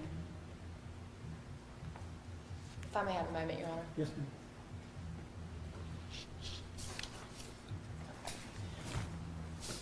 Your Honor, I don't have anything further.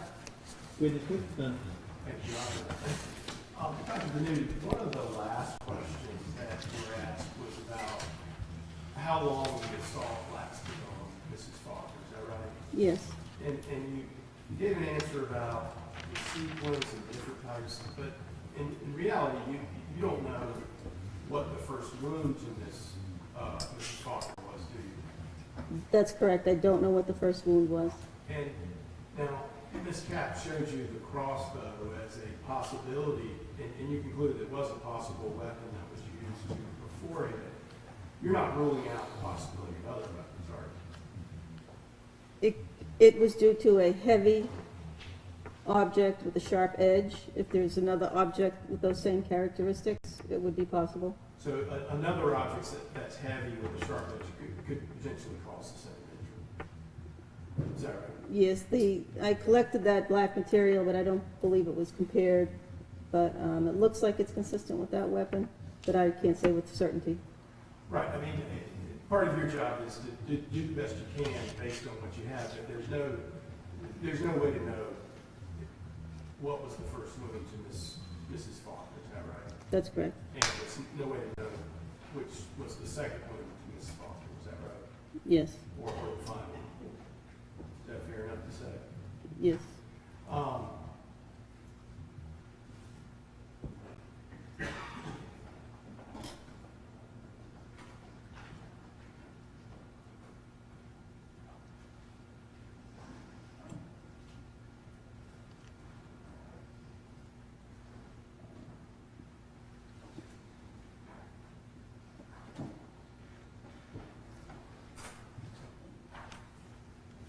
And certainly the length of the struggle or how quickly she was incapacitated would depend somewhat on the first wound. Is that right? The first wound and the wounds that followed. I don't know at what point she would have become unconscious. I don't know at what point she would have stopped breathing and stopped living. It could have lasted a prolonged period of time. It could have lasted a short amount of time. I don't know. Right. And that's because we just don't know what the first wound was. Is that right? Yes.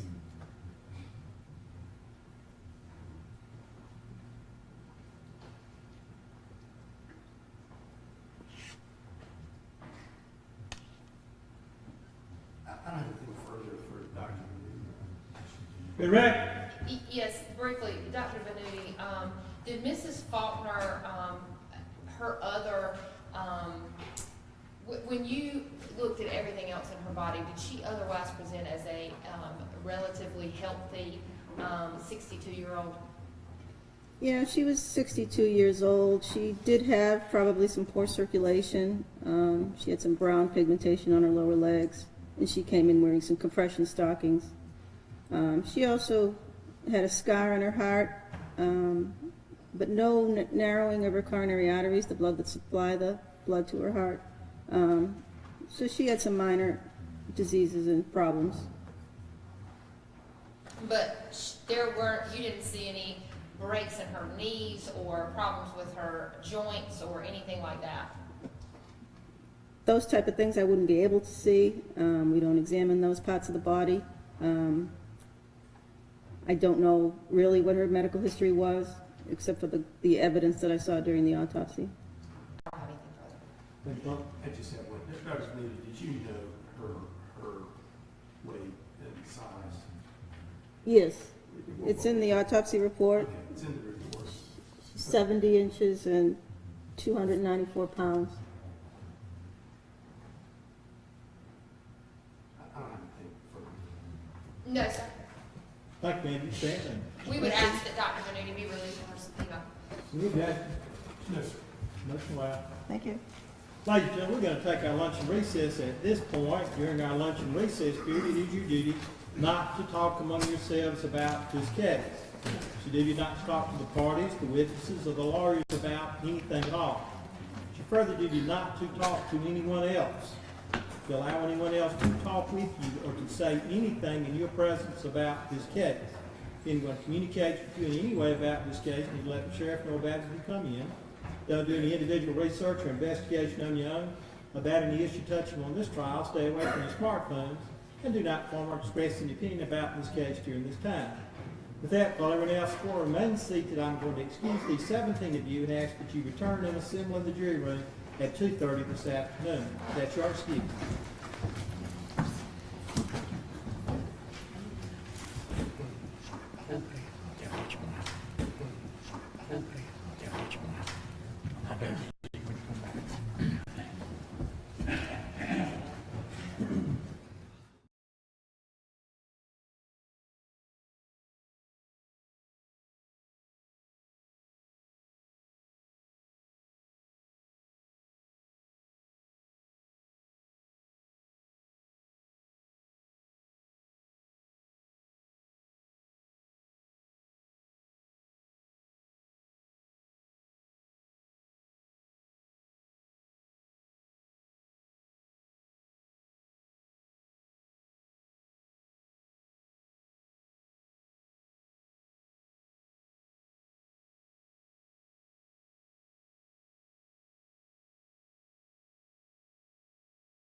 We'll put a, Mr. Chair, if you recess us to 2:30. Everyone stand. Oh, yes, oh, yes, oh, yes. I'm kind of scared what we'll be in until 2:30. I'll say, you may leave.